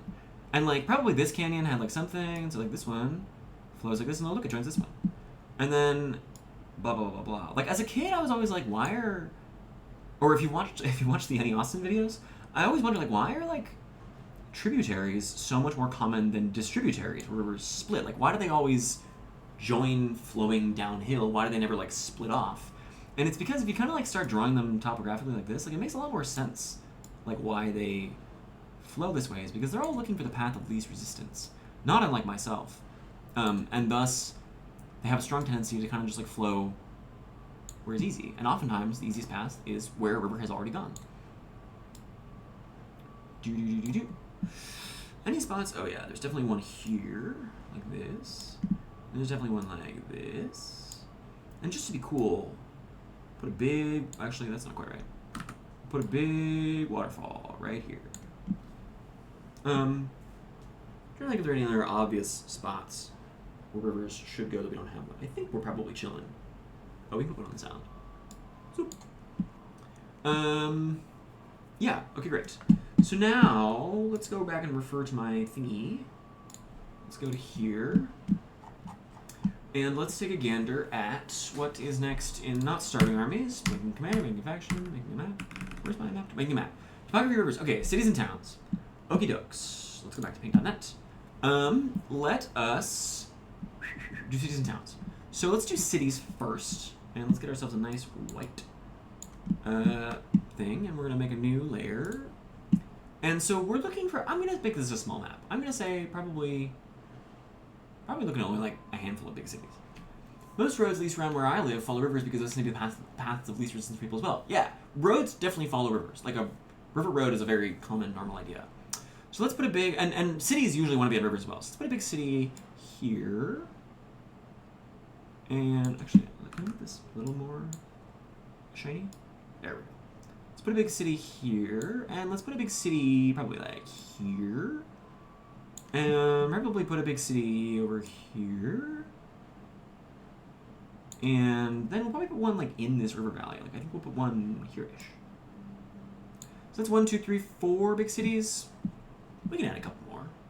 That's fine. We're allowed. We can go crazy. Let's put one that's up. Let's put one right here, just kind of like in the more hill country, and then we'll put one more down like on this coastline. So now you can see we've got like 1, 2, 3, 4, 5, 6 cities. That's a pretty good spread. And now we'll add towns. Towns also want to be rivers. You can just throw these suckers anywhere.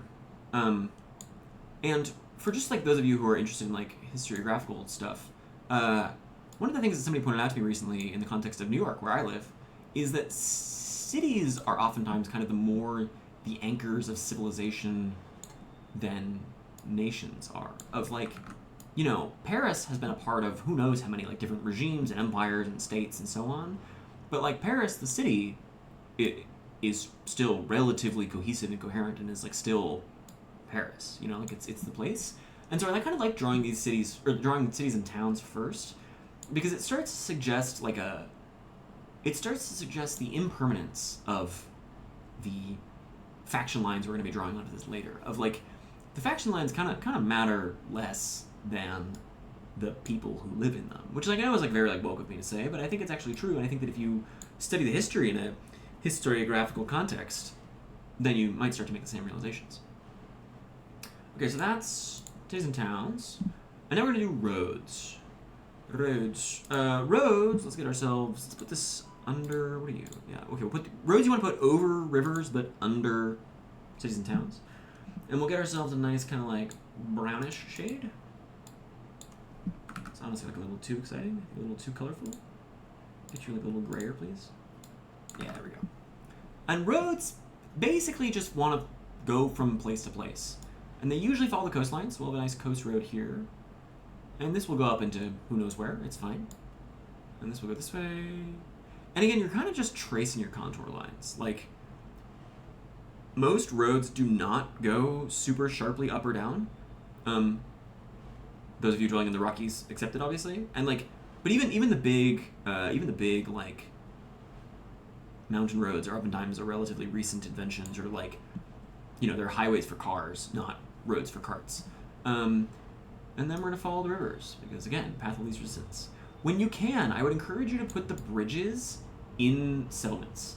That is like a saucy way to make the question of like who controls the bridge really fun, because then controlling the bridge is the same as controlling the stronghold, and once you have strongholds and bridges that are like kind of linked together, the logistics get even more complicated of like moving a bunch of troops around. In general, I would encourage you to put more roads than maybe it feels like you should. Because going off-road is like so costly and like so taxing for armies, this is really kind of less of a hex crawl, despite having hexes, and more of a point crawl of like, most of the time, most players mostly stay on the road, and therefore accordingly, like, the road is really kind of like the scope of where things happen. Should the bridge on that river facilitate a town, do you think? It could, but also there are sometimes bridges that don't have a town, and I think that's kind of cool. You know, you think about like Stamford Bridge, and like, it's kind of cool there wasn't like a town there. I mean, there is now, but like, you know, other famous bridge battles, the battle of, what was the battle that Constantine fought on the bridge, where he saw the Cairo in the sky? I'm forgetting. The one where he converted to Christianity. I don't remember which bridge that was, but that one.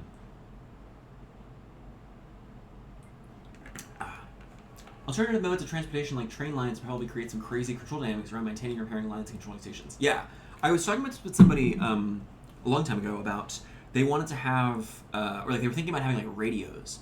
And like radios are crazy powerful. Like any form of like really fast transportation of either information or people is like really powerful. Because it suddenly means that like you can use the affordances of Discord that it lets you, and like it means that you get to skip a lot of the hassle and humdrum of like dealing with like various things that get in the way. And that's really powerful. And so I think that like having limited railways that are like really important assets could be totally sick. Let's just connect this up here. And so you can see like we have roads in most of the obvious places, but not everywhere. Of like, it would be a lot faster if we put a road that went like this, but that like doesn't really like make any sense. Milvian Bridge, thank you. Milvian Bridge, thank you. That's what I was talking about. Our rear radios would actually eliminate a lot of fun and service convenience. Yeah, so I think if you were going to have radios, the way I would do it is I would have them be extremely limited use. Of like, you have 3 radio batteries, and you get to like slot them into the radio and push the button once. And maybe those batteries reset once a month or whatever, but like I think making them like an extremely limited resource would be like super cool. Fixed communication tower stations could be a cool way to limit the communication. Yeah, exactly. Like you could do it with NPCs and that's less fun, but I think like we control there's 7 radio towers in the map, and they can only send signals to other radio towers. I'm already kind of doing this with the pigeons that the Novans have in my game. But if you can only send them from tower to tower, like that's like a great way to say like, okay, this is like a very important site that is like a very important thing to control, and like other points of control that matter beyond just simple strongholds, while arguably less historical, I think is like very cool and fun, especially if you're leaning to kind of the more fantastical apocalyptic sort of situations. Okay, we've got roads next to fortresses. So fortresses, you basically want to set up like a jealous king would. If you think like you're like a paranoid, shifty, uncertain king who is constantly being like, my enemies are out to get me, where do you build fortresses? This is the question. And we do these after roads. While this is maybe not totally historical, I do these after roads because I think that roads and fortresses are like very linked together in their like strategic value, and so I like to kind of build them more post hoc. So generally, you want fortresses that are in the way of invaders, and are at strategic important locations, and are at places that can see a long distance. So like all of these hilltops, we're putting fortresses on them. Hello, Color? What are you? Where aren't you? Oh, how did that happen? Putting an X here, and here. And, like, fortresses, there's that blog post by, Skrpls has a blog post where he talks about how dense a 6-mile hex actually should be. Of, like, 6-mile hexes are, like, packed with villages and towns and stuff. And he kind of, like, did this, like, fun extrapolation where he, like, ported it all out to, like, an actual map of Italy. And, like, there are castles everywhere. And so I would be, in general, quite liberal with your application of strongholds and fortresses specifically, because like fortresses, like you can just stick those suckers everywhere, and like they're always fun to deal with because they're always like a big annoying problem. Because like one of the things that my Cataphracts players have started to learn is that if you can control a stronghold, especially a fortress, but really in general, if you can control a stronghold, you can oftentimes present big problems for armies that would dare to walk past you. And so it creates this interesting sort of compelling effect where if we're like an invader and we're marching from here to here, and there's like 1, 2, 3 strongholds along the way, we kind of need to capture all of those. Because if we don't, then the enemies might be able to like sneak their army past us, station 1,500 skirmishers in a fortress, have them run out and harass us our lines and burn our supplies, and otherwise be a huge pain, and then run giggling back to their fortress. And so you kind of like need to take them in mostly synchrony, because otherwise enemy commanders will use them against you as like points with which to harass you. And that kind of harassment, we'll get to when we get to the rules, is like a big, at least it's a big part of historical warfare, and I'm trying to make it more of it, hence the harrying rules. Which I know some of you, I've had messages from various referees telling me their players are in an uproar about harrying and how it's too powerful. I don't really think that's true. But we'll get there when we get there. Let's just stick a few other fortresses around here. You were asking earlier about should the bridges be facilitating towns? Maybe not, but they probably would facilitate a fortress.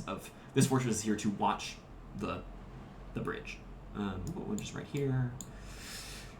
And then honestly, I would also just stick fortresses anywhere that seems cool. If like your D&D brain is telling you like you'd be sick to have a castle on this island, like go for it. Is it going to be relevant? Probably not. Is it cool? Hell yeah. And we'll put one more, we'll put a couple more, we'll put one, like, I don't know, maybe we're fine. I don't know, is there anywhere, obviously, do you allow for / have thought about allowing players to build fortifications, something less than a castle with more than earthworks? I have thought about it, and early on when I was writing the rules of this, there were like I had a bunch of rules for like two things. Like one of them was like building temporary forts, or like Roman style like playing card ones of like wooden forts and yada yada yada, and then the other was like circumvallation and contravallation and sieges. love the siege nerd terms. If you couldn't tell already by me making this game. And so this general kind of like temporary fortification and like, you know, these kinds of things, I was thinking about it, but basically the thing that I kind of landed on is that it becomes kind of an all or nothing situation of like either your players are constantly building fortifications and like are constantly having to say they're building fortifications and are like, it becomes like a major part of this thing of like the temporary fortifications we set up back and forth, or you kind of just assume everybody has them. Of like, normally in my game, I just like assume if you're sieging that you are just kind of like taking the intelligent micro siege decisions unless you specifically say otherwise. Same thing with like tactics. Like the reason that like a lot of these kind of like battles get so simplified is because like I just assume you're acting with like reasonably good instincts as a commander, that you are like a reasonably competent individual. And so while I have thought about the like let's build more fortifications, it seems like it would threaten to envelop the entire game. It's the same reason that I don't have like rules for raising taxes. Of like there's like a ton of like domain play in here that you could bolt onto a game of Cataphracts super easily, or like maybe not easily, but like super very conducively, of like this kind of structure of like this operation scale. I've had so many people say like, oh, what if you had like merchants who were like selling weapons, or like what if you had trade mechanisms for like, you know, companies marching around, or like what if you had yada yada yada, and like all that is like really cool, but I think gets out of scope quickly. And so I prefer to just kind of let that exist in the background. Like I just assume you are building fortifications. I just assume you are kind of like doing the reasonably intelligent competent thing, because like while you the player may not know that, you the commander would. Hence why it gets boiled down into a die roll. Yeah. Okay, that's fortresses. Settlement scores. Oh, okay. And for this, we're gonna need a grid. So let's go to. I can never remember the name of this. There's a site that makes the good hex grid generator. Yeah, this one. This is my favorite place. So in terms of columns, let's say we want 20 columns. In terms of rows, we want like, I don't know, like 16 rows. We'll see how this goes. No hex fill, hex outlines. We'll put in white, and we will submit and save this PNG. And then we're gonna go to paint.net, and we're gonna grab that. We're gonna say open. We're gonna see my embarrassing downloads folder, Swan Map 16. You can tell how many of these I've had before. And we're gonna drag. How does this work? We're gonna copy this. How do I duplicate layer? How do I? There's some way to do this. Move layer down, merge layer down, delete layer. How do I? Can I just copy paste you? Sorry, this is another thing I know how to do in Photoshop, but I've forgotten how to do in paint.net. Tragically. Keep canvas size. There we go. Okay, now let's zoom you out, and we're gonna shrink you down. Yeah. Okay. We're cooking with gas. And we're gonna scoot you up like this. Okie dokie. We are going places. Now we have a hex map, and as you can see, this is not that big. Like, I was genuinely worried this game would be that complicated. Honestly, all those extra layers are honey traps to me. Cool ideas, ultimate modal experience. Yeah. I mean, like, a lot of Cataphracts for me was like figuring out what not to include, and like I might have shared a couple of these on the channel, but like multiple people have sent me their rule sets, and I'm like, this is way too complicated. Of like they're adding in, you know, all kinds of rules and dice rolls and yada yada yada, and I'm like, this is cool, but like it's too much. Like it's just like you kind of need the simplicity, otherwise you're gonna risk getting bogged down. And like maybe if you're running it for a smaller group of people, or if you had like a much stricter onboarding process, or you know, there's like you can play more complicated games than Cataphracts. Like it is doable. But I think for me wanting like, you know, a couple dozen players to come and play with me, like you gotta have things be pretty boiled down. And frankly, I think boiling it down oftentimes helps you get to the sauce of the game quicker. Of like, it means that by having simpler combat rules and not much outside of combat, it means you can get to the diplomacy faster. And the diplomacy is the fun part. Like, rolling the dice is cool and winning battles is fun, but like the fun part is like sweating because you're trying to figure out if the Grand Prince you can trust inside the city is going to betray you to the, you know, peasant rebellion on the horizon, to the heretical uprising, yada yada yada, like all this thing. Cataphracts is fantastic precisely because it's not a board game, thank you. There is still narrative soft construction reality is possible. Yeah, yeah. And that's the other thing, is like, you know, I'm the one who wrote the new simulationism manifesto of like, these need to be simple enough that we can break them down and get to the reality if you need to. Like, very often I have commanders who want to do something that's not in the rules, and I can usually say like, yeah, I can figure it out because like, the rules are not that complicated and I'm not having to make 1,000 rulings. Like, you can kind of just say X thing happens and it will probably be fine. Okay. Let's get to settlement layers. So this is the grid. Great. So we're gonna do it here. And to start with, we're gonna get a nice red. And we're gonna start by just painting in. This actually honestly works not so dissimilar from the contour layers. Of the way I do these populations is I figure out where the high density populations are, and then I work outwards from there. And we're gonna. How do I set this layer opacity? Where's your... There it is. Okay, let's set you to be like 150. Yeah, perfect. Okay. So generally, the rich, dense regions are going to be around the cities. So we're going to put this here and make this one really rich and this one really rich.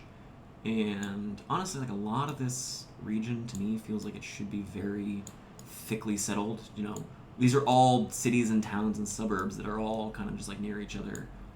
We're gonna drag this here and like this kind of just whole, and like again, you know, this doesn't need to be so precise, but this is where we're going hex by hex now. So we have this, and then I would say up here is pretty rich, and honestly, you know, this is only like 20 miles from one city to the next. Probably this whole strip is very thickly settled. And since we're up here, we'll put like one for this town here.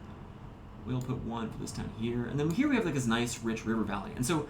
I find, or at least, you know, sort of the way I tend to do it is that rich population areas are often follow roads and they often follow rivers of like, you know, this is all like rich farm country, and it's low to the ground and it's not, you know, it's not super rough terrain, like it's pretty nice, and so all this stuff is probably pretty thickly settled, I would say, hence the very high settlement values. So now you can see this. So this is our 100 settlement region, and now let's kick it over a little bit more pinkish, and we're gonna make these this is the 80 settlement regions. This is kind of like the next step down. So this is a little less dense, and we're gonna do this here and just kind of like slather this on. And so I generally just kind of paint. We'll look at that. I generally just kind of like paint this around, much like I would the borders of anything else. Of like, often, you know, like one of the great. And Deborah has an amazing blog post about this, but like one of the kind of the great fantasy fallacies is that like cities exist in the middle of nowhere. Like, you know, you look at like Winterfell or like Minas Tirith. Oh Lord, he painting. Yeah, we're painting, brother. We're doing it. It's happening. I'm doing it with my computer mouse to demonstrate that such a thing is possible. But you know, one of the kind of like fantasy tropes like has zero basis in history is the like city that exists in total splendid isolation without anybody around it. Whereas like actually historical cities, much like contemporary cities, are usually surrounded by like layers of burbs of like, there are just people that live like kind of near the city, and that's where all the rich people have their mansions, and you know, like that's where all these things are. And so I'm just kind of just drawing these like, let's speed this up, let's put you at 60. I'm just kind of drawing these just like radii, these radiuses of settlement around the thickly settled areas, because like, you know, that's where people live. They tend to live people like to live near cities. Everybody in Westchester, obviously I hate you, but, you know, because I live in Brooklyn, but it's fine. Long Islanders, you're scum and deserve to die. But also, you know, you're the suburbs and you're important to include in our topographical maps. And then you can kind of start doing the same thing of like these more isolated towns, we'll give them one hex of sort of fairly richly settled, and then we'll surround them with less settled areas. And this whole process just kind of scales outwards like that. So now we have this, and we'll put some around here on this coastline as well. And we'll put one here on this island for good measure. And we'll put one here along this, like so. And now we're gonna go one layer around. We'll get into a nice purple. And you can imagine if you had a really big map, this might start taking a long time, and mine took me a really long time because my map is huge. But for our relatively condensed map here, which is totally fine because, like, you don't need that big of a map to get the juice in this game. You know, you need, like, I would say to get Cataphracts really rolling, you probably need, like, a dozen players, but I don't think you need more than that to really have the complexities emerge. Like, 3 factions is plenty, IMO. We're gonna split like this. And as you can see, like, this is, like, very rough. You know, this whole situation is, like, not all that neat. These hexes are kind of blurry.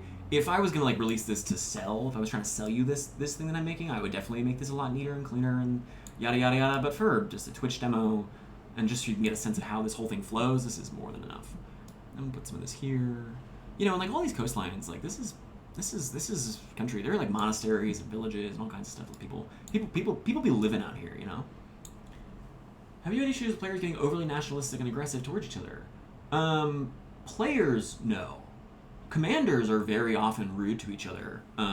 You know, they love writing mean letters to each other. And certainly I've had commanders kill each other of, you know, if they take each other hostage, it's not uncommon that a commander will kill another commander. But players in general, no. My players have, on the whole, been quite courteous and kind. I don't think we've had any issues about that. And, like, you know, this is another reason why I think choosing, like, a slightly more obscure historical game is good, and also another reason why running on a server people you already know is good. If I was running a World War II game, but certainly if I was running an ancient Rome game, I would probably, like, try to be a little more hesitant around, like, people getting, you know, a Deus Volti in chat. But, like, granted, my players are not entirely, but, like, mostly American or Anglophone countries, and thus most of them don't tend to have terribly strong feelings about the politics of the Kievan Rus and the Ilkhanate. I have a strong suspicion many of my players did not even know what the Ilkhanate was until they started playing my game. So I have not had issues. I could see how that could happen, especially if you're running a public game. But no, for me it's been good so far, which I'm very grateful for. And then we'll grab another darker shade of purple. Yeah.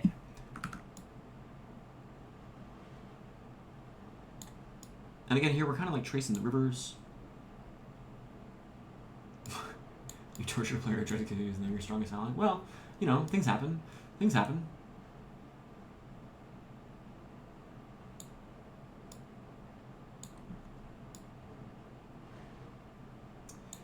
Very cool. Yeah.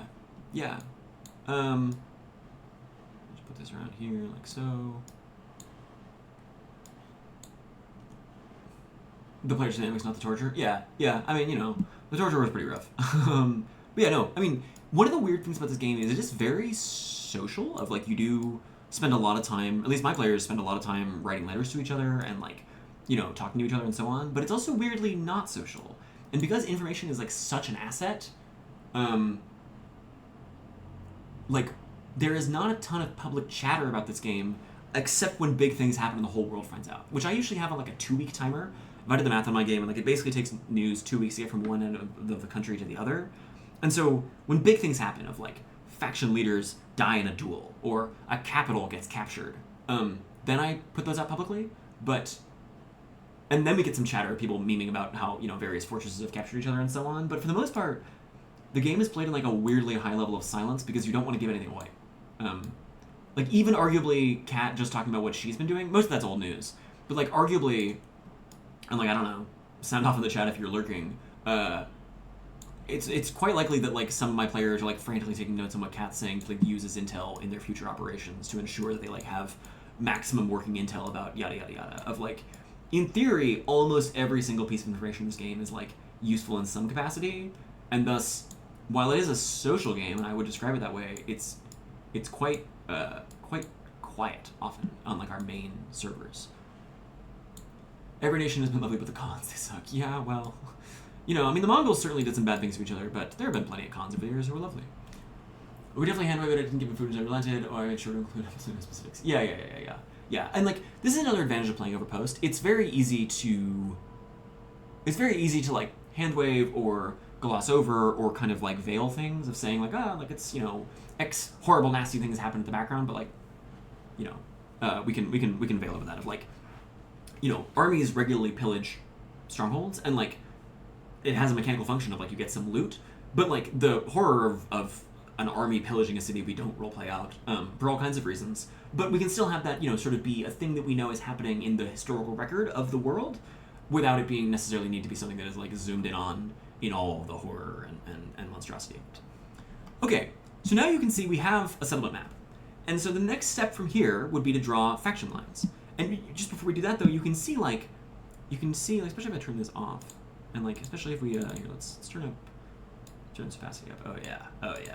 You can really see, I mean, like, my drawing is bad, but you can see the historical and the population movements of this. Of like, you have this very richly settled coastal region around this bay. You have kind of pockets of civilization following the rivers and the roads. In the river valley, you have more, like, these are the flows of population. And if you're a commander, kind of getting a feel for these, even when you can't see this map, is like a very useful skill, so you know where to forage and where to recruit.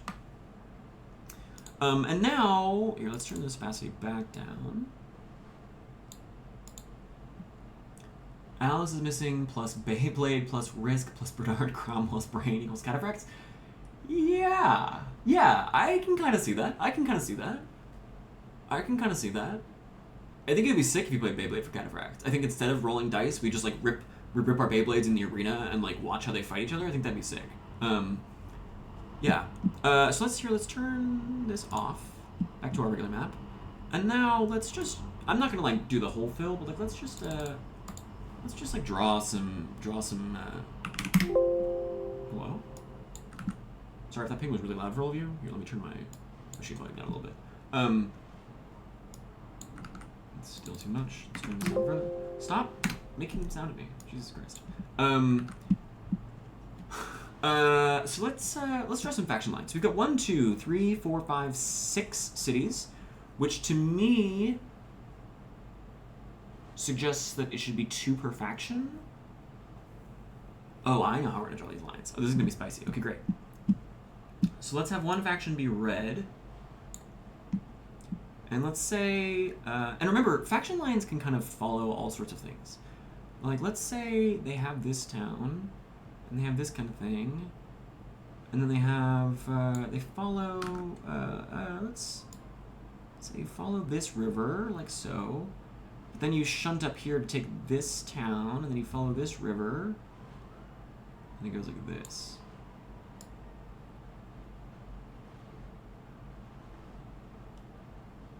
So that's one faction. And this looks bizarre, but like medieval faction lines are often very strange. And now let's do my same examples again. Let's draw yellow. And yellow is kind of going to follow red in some places. If you've ever played Civ, you'll kind of like know how these lines tend to form on each other. But then we're going to, not quite that far actually, chase up here. And then we're going to hook this road and have this city be part of our line, and then use this river as the border up this way. Some commander becomes notorious for using a left-handed Beyblade launcher. Yeah. I mean, like, one of the things that, like, I think... Actually, I lied. We're going to cheat this out a little further. One of the things that, like, is, I think, sort of intriguing about Cataphracts, like a lot of RPG stuff, is, like, the fact that we're using dice is, like, sort of just an incident of, like, culture. Like, you know, you could use Beyblades, you could use a Jenga tower, you could use all kinds of things. Dice are just kind of like a useful randomization method that has a lot of like sort of historical weight behind it. But like, you could use almost any resolution method for a lot of these things. And because it's so, like, one of the things that we have not done in my game, because my time is limited, unfortunately, but you could be like running D&D games for your operations. And if you sent an assassin after somebody, you could 100% like just go play a D&D session to resolve what happens with those assassins. Of like, if you wanted to, every time you had a battle, you could zoom in and play Warhammer, or like a custom Mountain Blade game or whatever. Like, there's tons of ways that you could make this. You can substitute in individual sets of the rules for each other just on a regular basis. So these are our faction lines. These look weird, and I think that's kind of cool. And like, you can see that every faction has at least one. Well, red and yellow kind of don't. But, you know, certainly purple has 2 very close borders, one with red and one with yellow, and red and yellow are, like, not that far apart from each other. And then you can overlay this with this, and now you can see, like, these lines get more complicated of, like, who goes where and, like, what happens which. And so I would say that looking at this Red is in a pretty good position because they have like this whole kind of like upper region. I probably should have cut it closer to purple, but it's fine. And so I would give red nasty, unfortunate objectives. But I would say like red are the people who have the holy city that both purple and yellow want, or like red has renegade factions that are raiding them, or red has some other kind of like big disadvantage on their side. Or red just starts with their army in like an unfortunate place that they have to struggle and deal with. But yeah, so from here, you have your faction lines. Let me just see if there's anything else on my checklist. I don't think there is, but yeah, that's faction lines. So from here, we would need to write up some factions of the 3 we have. We would need starting armies. We would need, we need to set the server, get some players, get the calendar and weather and things. I mean, I've been sort of assuming like a Euro situation for this, but like, this could be set in a totally different climate that is like totally different and thus has a very different sort of weather table. Like this could be a super snowed in region, or this could be a desert seaside. Desert seaside probably, not terribly likely, but this could be, the rainforest where you have to worry about monsoons or whatever. There's like lots of things you could do to alter this map and the vibe and the flow of it. But yeah, this is like basically, you need to write faction write-ups, you need to do a bunch of math to figure out how many armies you have, but this is the process that it is to make a Cataphracts map. And you can see we've been here for like an hour and change. It takes a while, and there's more to do, but this is like a lot of it. Now we have a map that we could use this to run a months-long game with. One of the weird things about Cataphracts is how insubstantial it is. Like, it's a Discord server, and a Photoshop file, and a ton of spreadsheets and Google Docs, and that's kind of it. Like, there is not much mass to it. There is not much weight to it. There is not a lot of heft to it all. It's pretty lightweight. Yeah. So this is the map. Let me think. What else do we want to talk about? We talked about the design diaries and such already, sort of in passing. But you can read those on my blog on samsorensen.blot.im.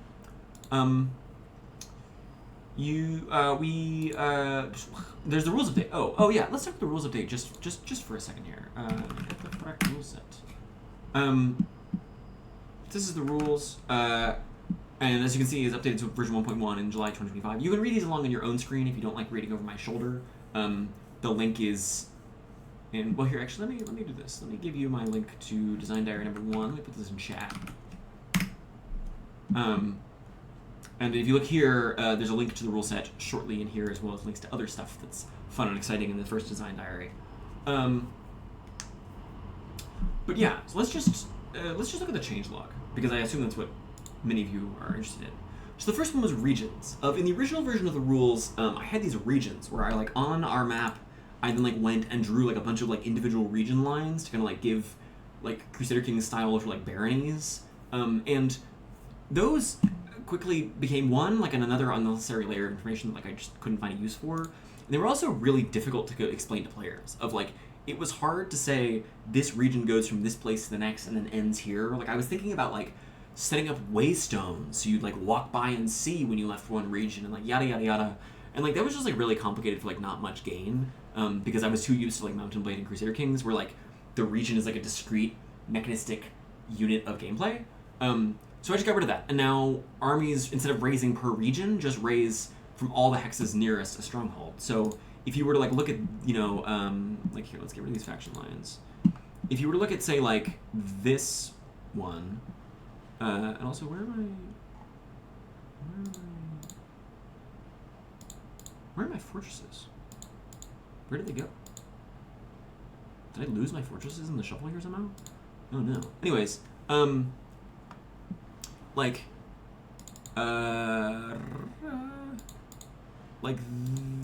this stronghold, this one right here, would probably be pulling from let's just draw some hexes and see where they would get from.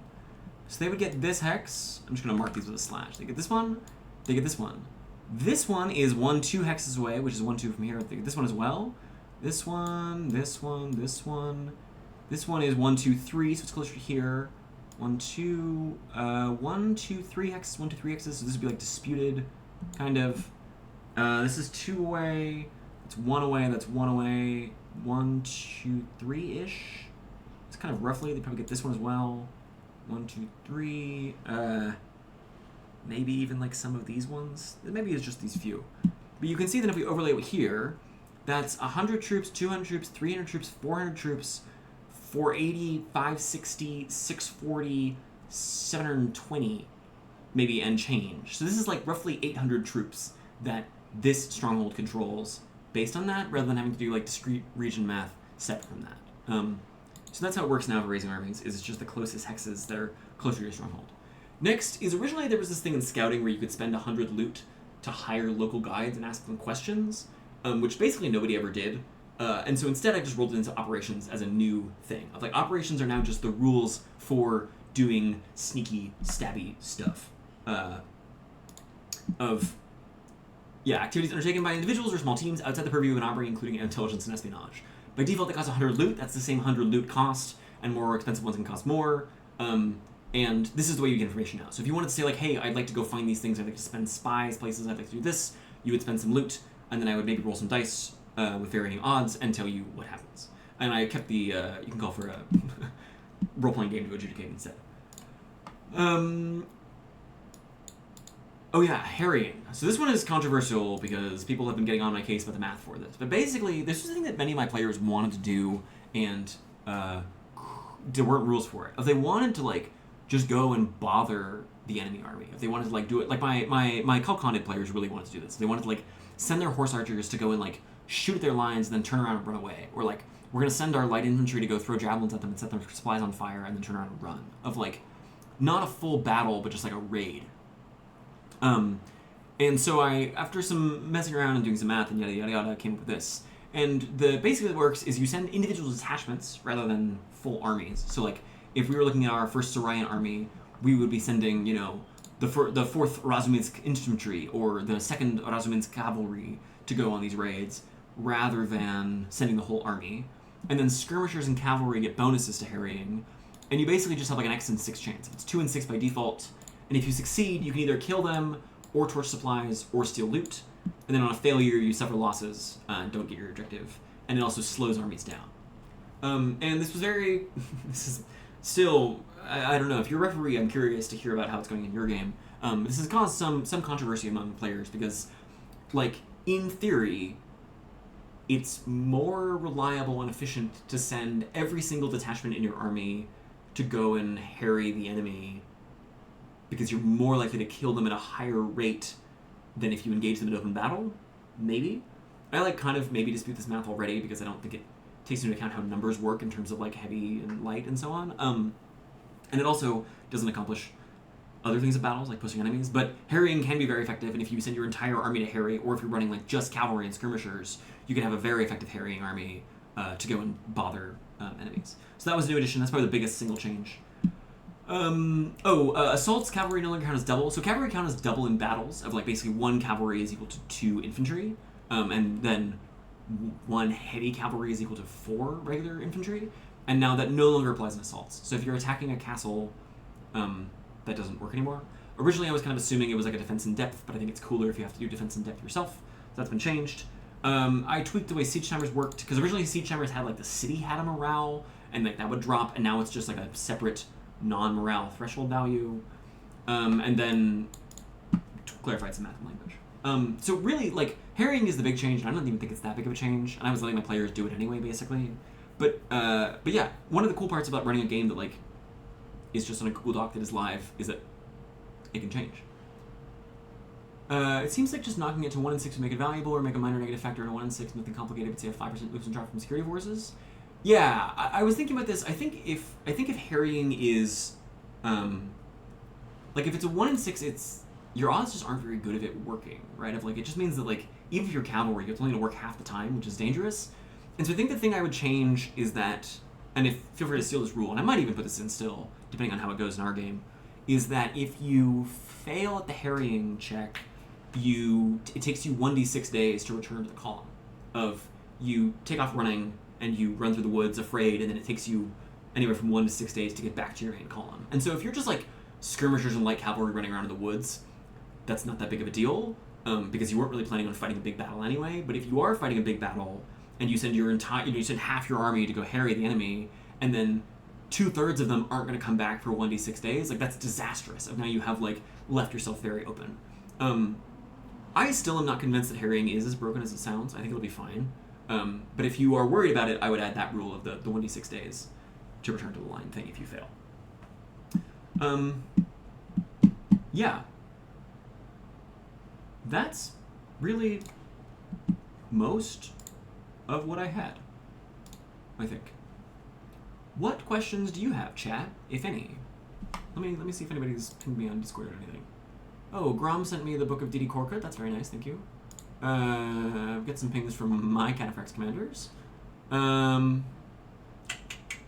Let's see, let me just check on Blue Sky really fast, see if anything's happening. Does not look like it. Yeah. Cool. I was thinking about playing Crusader Kings, but we've been on for 2.5 hours, and frankly, I have a few things I need to get done later today, and my voice is starting to get tired, so we might save Crusader Kings for, I don't know, next week or something. Don't mean to distract from the game design side of things. What methods do you use to track armies? I just use a Photoshop file. So if you look at like this kind of thing, like I literally just have a big map with like dozens of lines that I keep track on it, and each week I get a new layer so I can make the previous weeks. Like you can see, I'm increasing the transparency here of the previous weeks getting lighter and lighter, and I do something similar. So I have like the past week or two on my map in transparent layers of like sort of semi-translucent, and then I have the current week's movements just tracked. So I just literally draw it on the map, and then their numbers all get tracked in their spreadsheets. So every time that they eat supplies or lose in the battle, either I or they go into their spreadsheet and mark down the losses. Generally, I make my players track supplies, but I'm the one who inflicts losses from battles. And you can kind of weight it sometimes. If they almost won the battle, I will kill more of their light infantry, and if they got stomped, I'll kill more of their heavy infantry, or vice versa, or whatever. But yeah, generally it's basically just the map that's detailed, and I update almost every day, and then spreadsheets for numbers. Yeah, of course. Yeah, the idea of scouts reporting a failed harrying attempt and then sending an army to run them down sounds like a great cooking about. Yeah. You get some fun moments of that 1d6 rule. Yeah, I'm trying to think of anything else to talk about. If you're going to be at Gen Con, I am printing off 100 zines, I think they're going to be like 20 pages, maybe 24 pages, zines of the core rules, in like slightly nice layout. So if you want a like limited early version of the rules, there's going to be like an official release of the rules eventually. I don't know when, sometime next year probably. But if you want like an early preview and you're going to be at Gen Con, I will have those available. What else? I don't know, it's been very cool. Like, it's cool that we're doing this stream. You know, there's like 12, 15 of you in here, which is very exciting. It's cool that Cataphracts has like caught on as much as it has. Like, I was not expecting when I was first sort of talking about it to like have, I don't know, I think there's like 6 or 8 or maybe even 10 Cataphracts games going on now. I don't even know if I know about all of them at this point. But like, it's been cool to get emails from people being like, I'm so excited about this. I can just send sure, yeah. I'll be sure to give them a couple. It's been cool to like see it kind of catch on. It was wild when I posted the first design diary and Jay Dragon was like, this game is so cool. Like, I've been talking to Jay a little bit about it, but like, and then I had like all kinds of people coming in and talking to me about it. Yeah, it's been very cool to just sort of like watch it happen. And what did that count next month? Sure, yeah.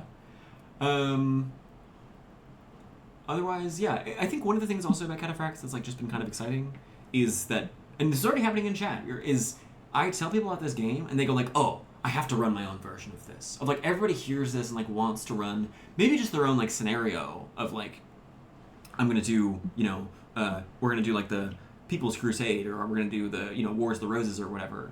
We're gonna do the Summer and Autumn.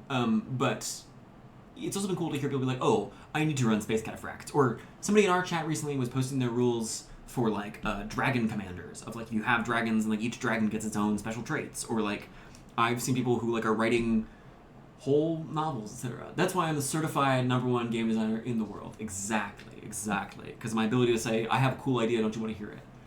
Rutaphracts. Cataphracts but set in the male loneliness epidemic. That would be dire. It's already a kind of a lonely game because we're playing on Discord. I can't imagine what it would be like if it was about the male illness epidemic.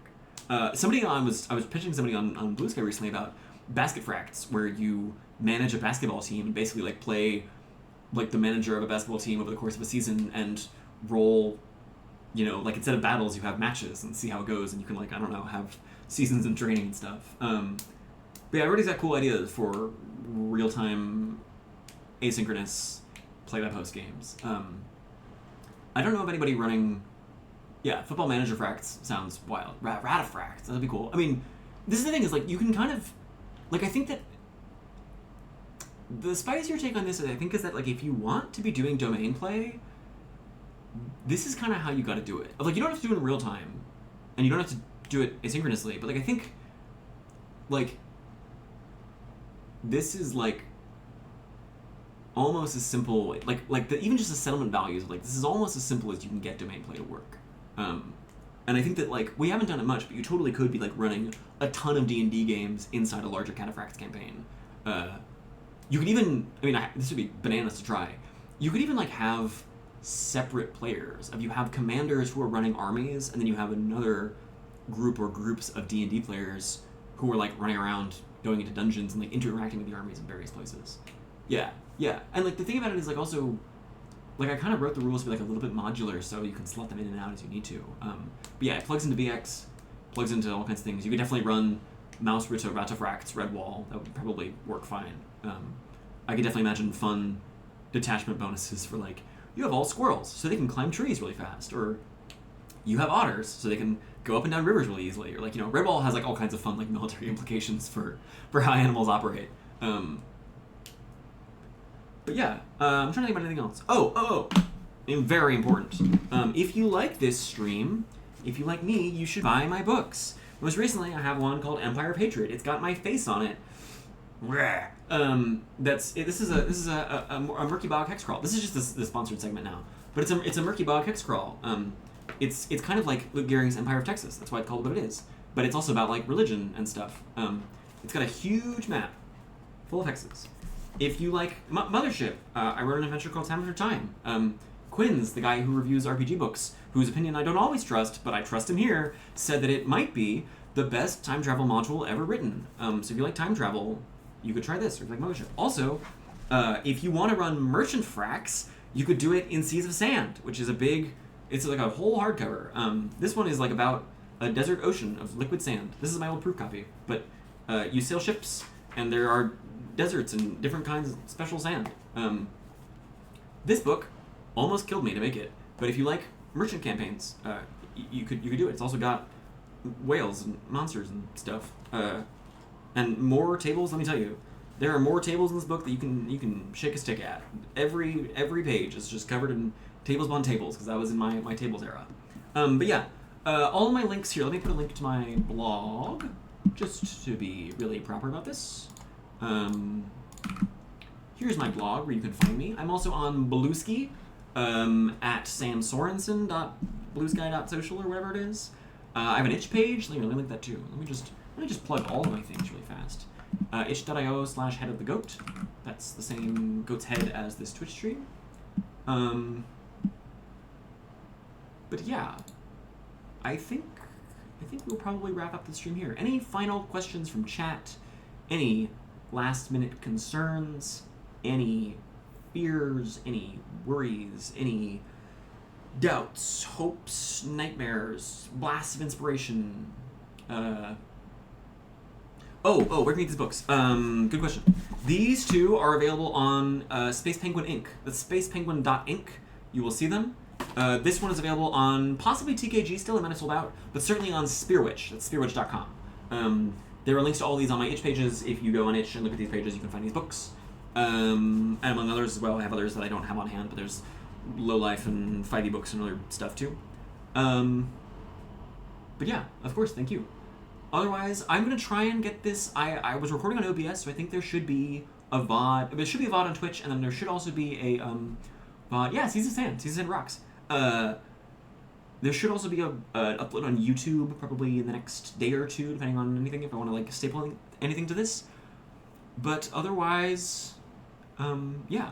Thank you so much for watching. Thanks for tuning in. Thanks for chatting in chat. I will talk to you all sometime soon. Thank you very much. Peace. And thank you, audience, for watching if you're on YouTube.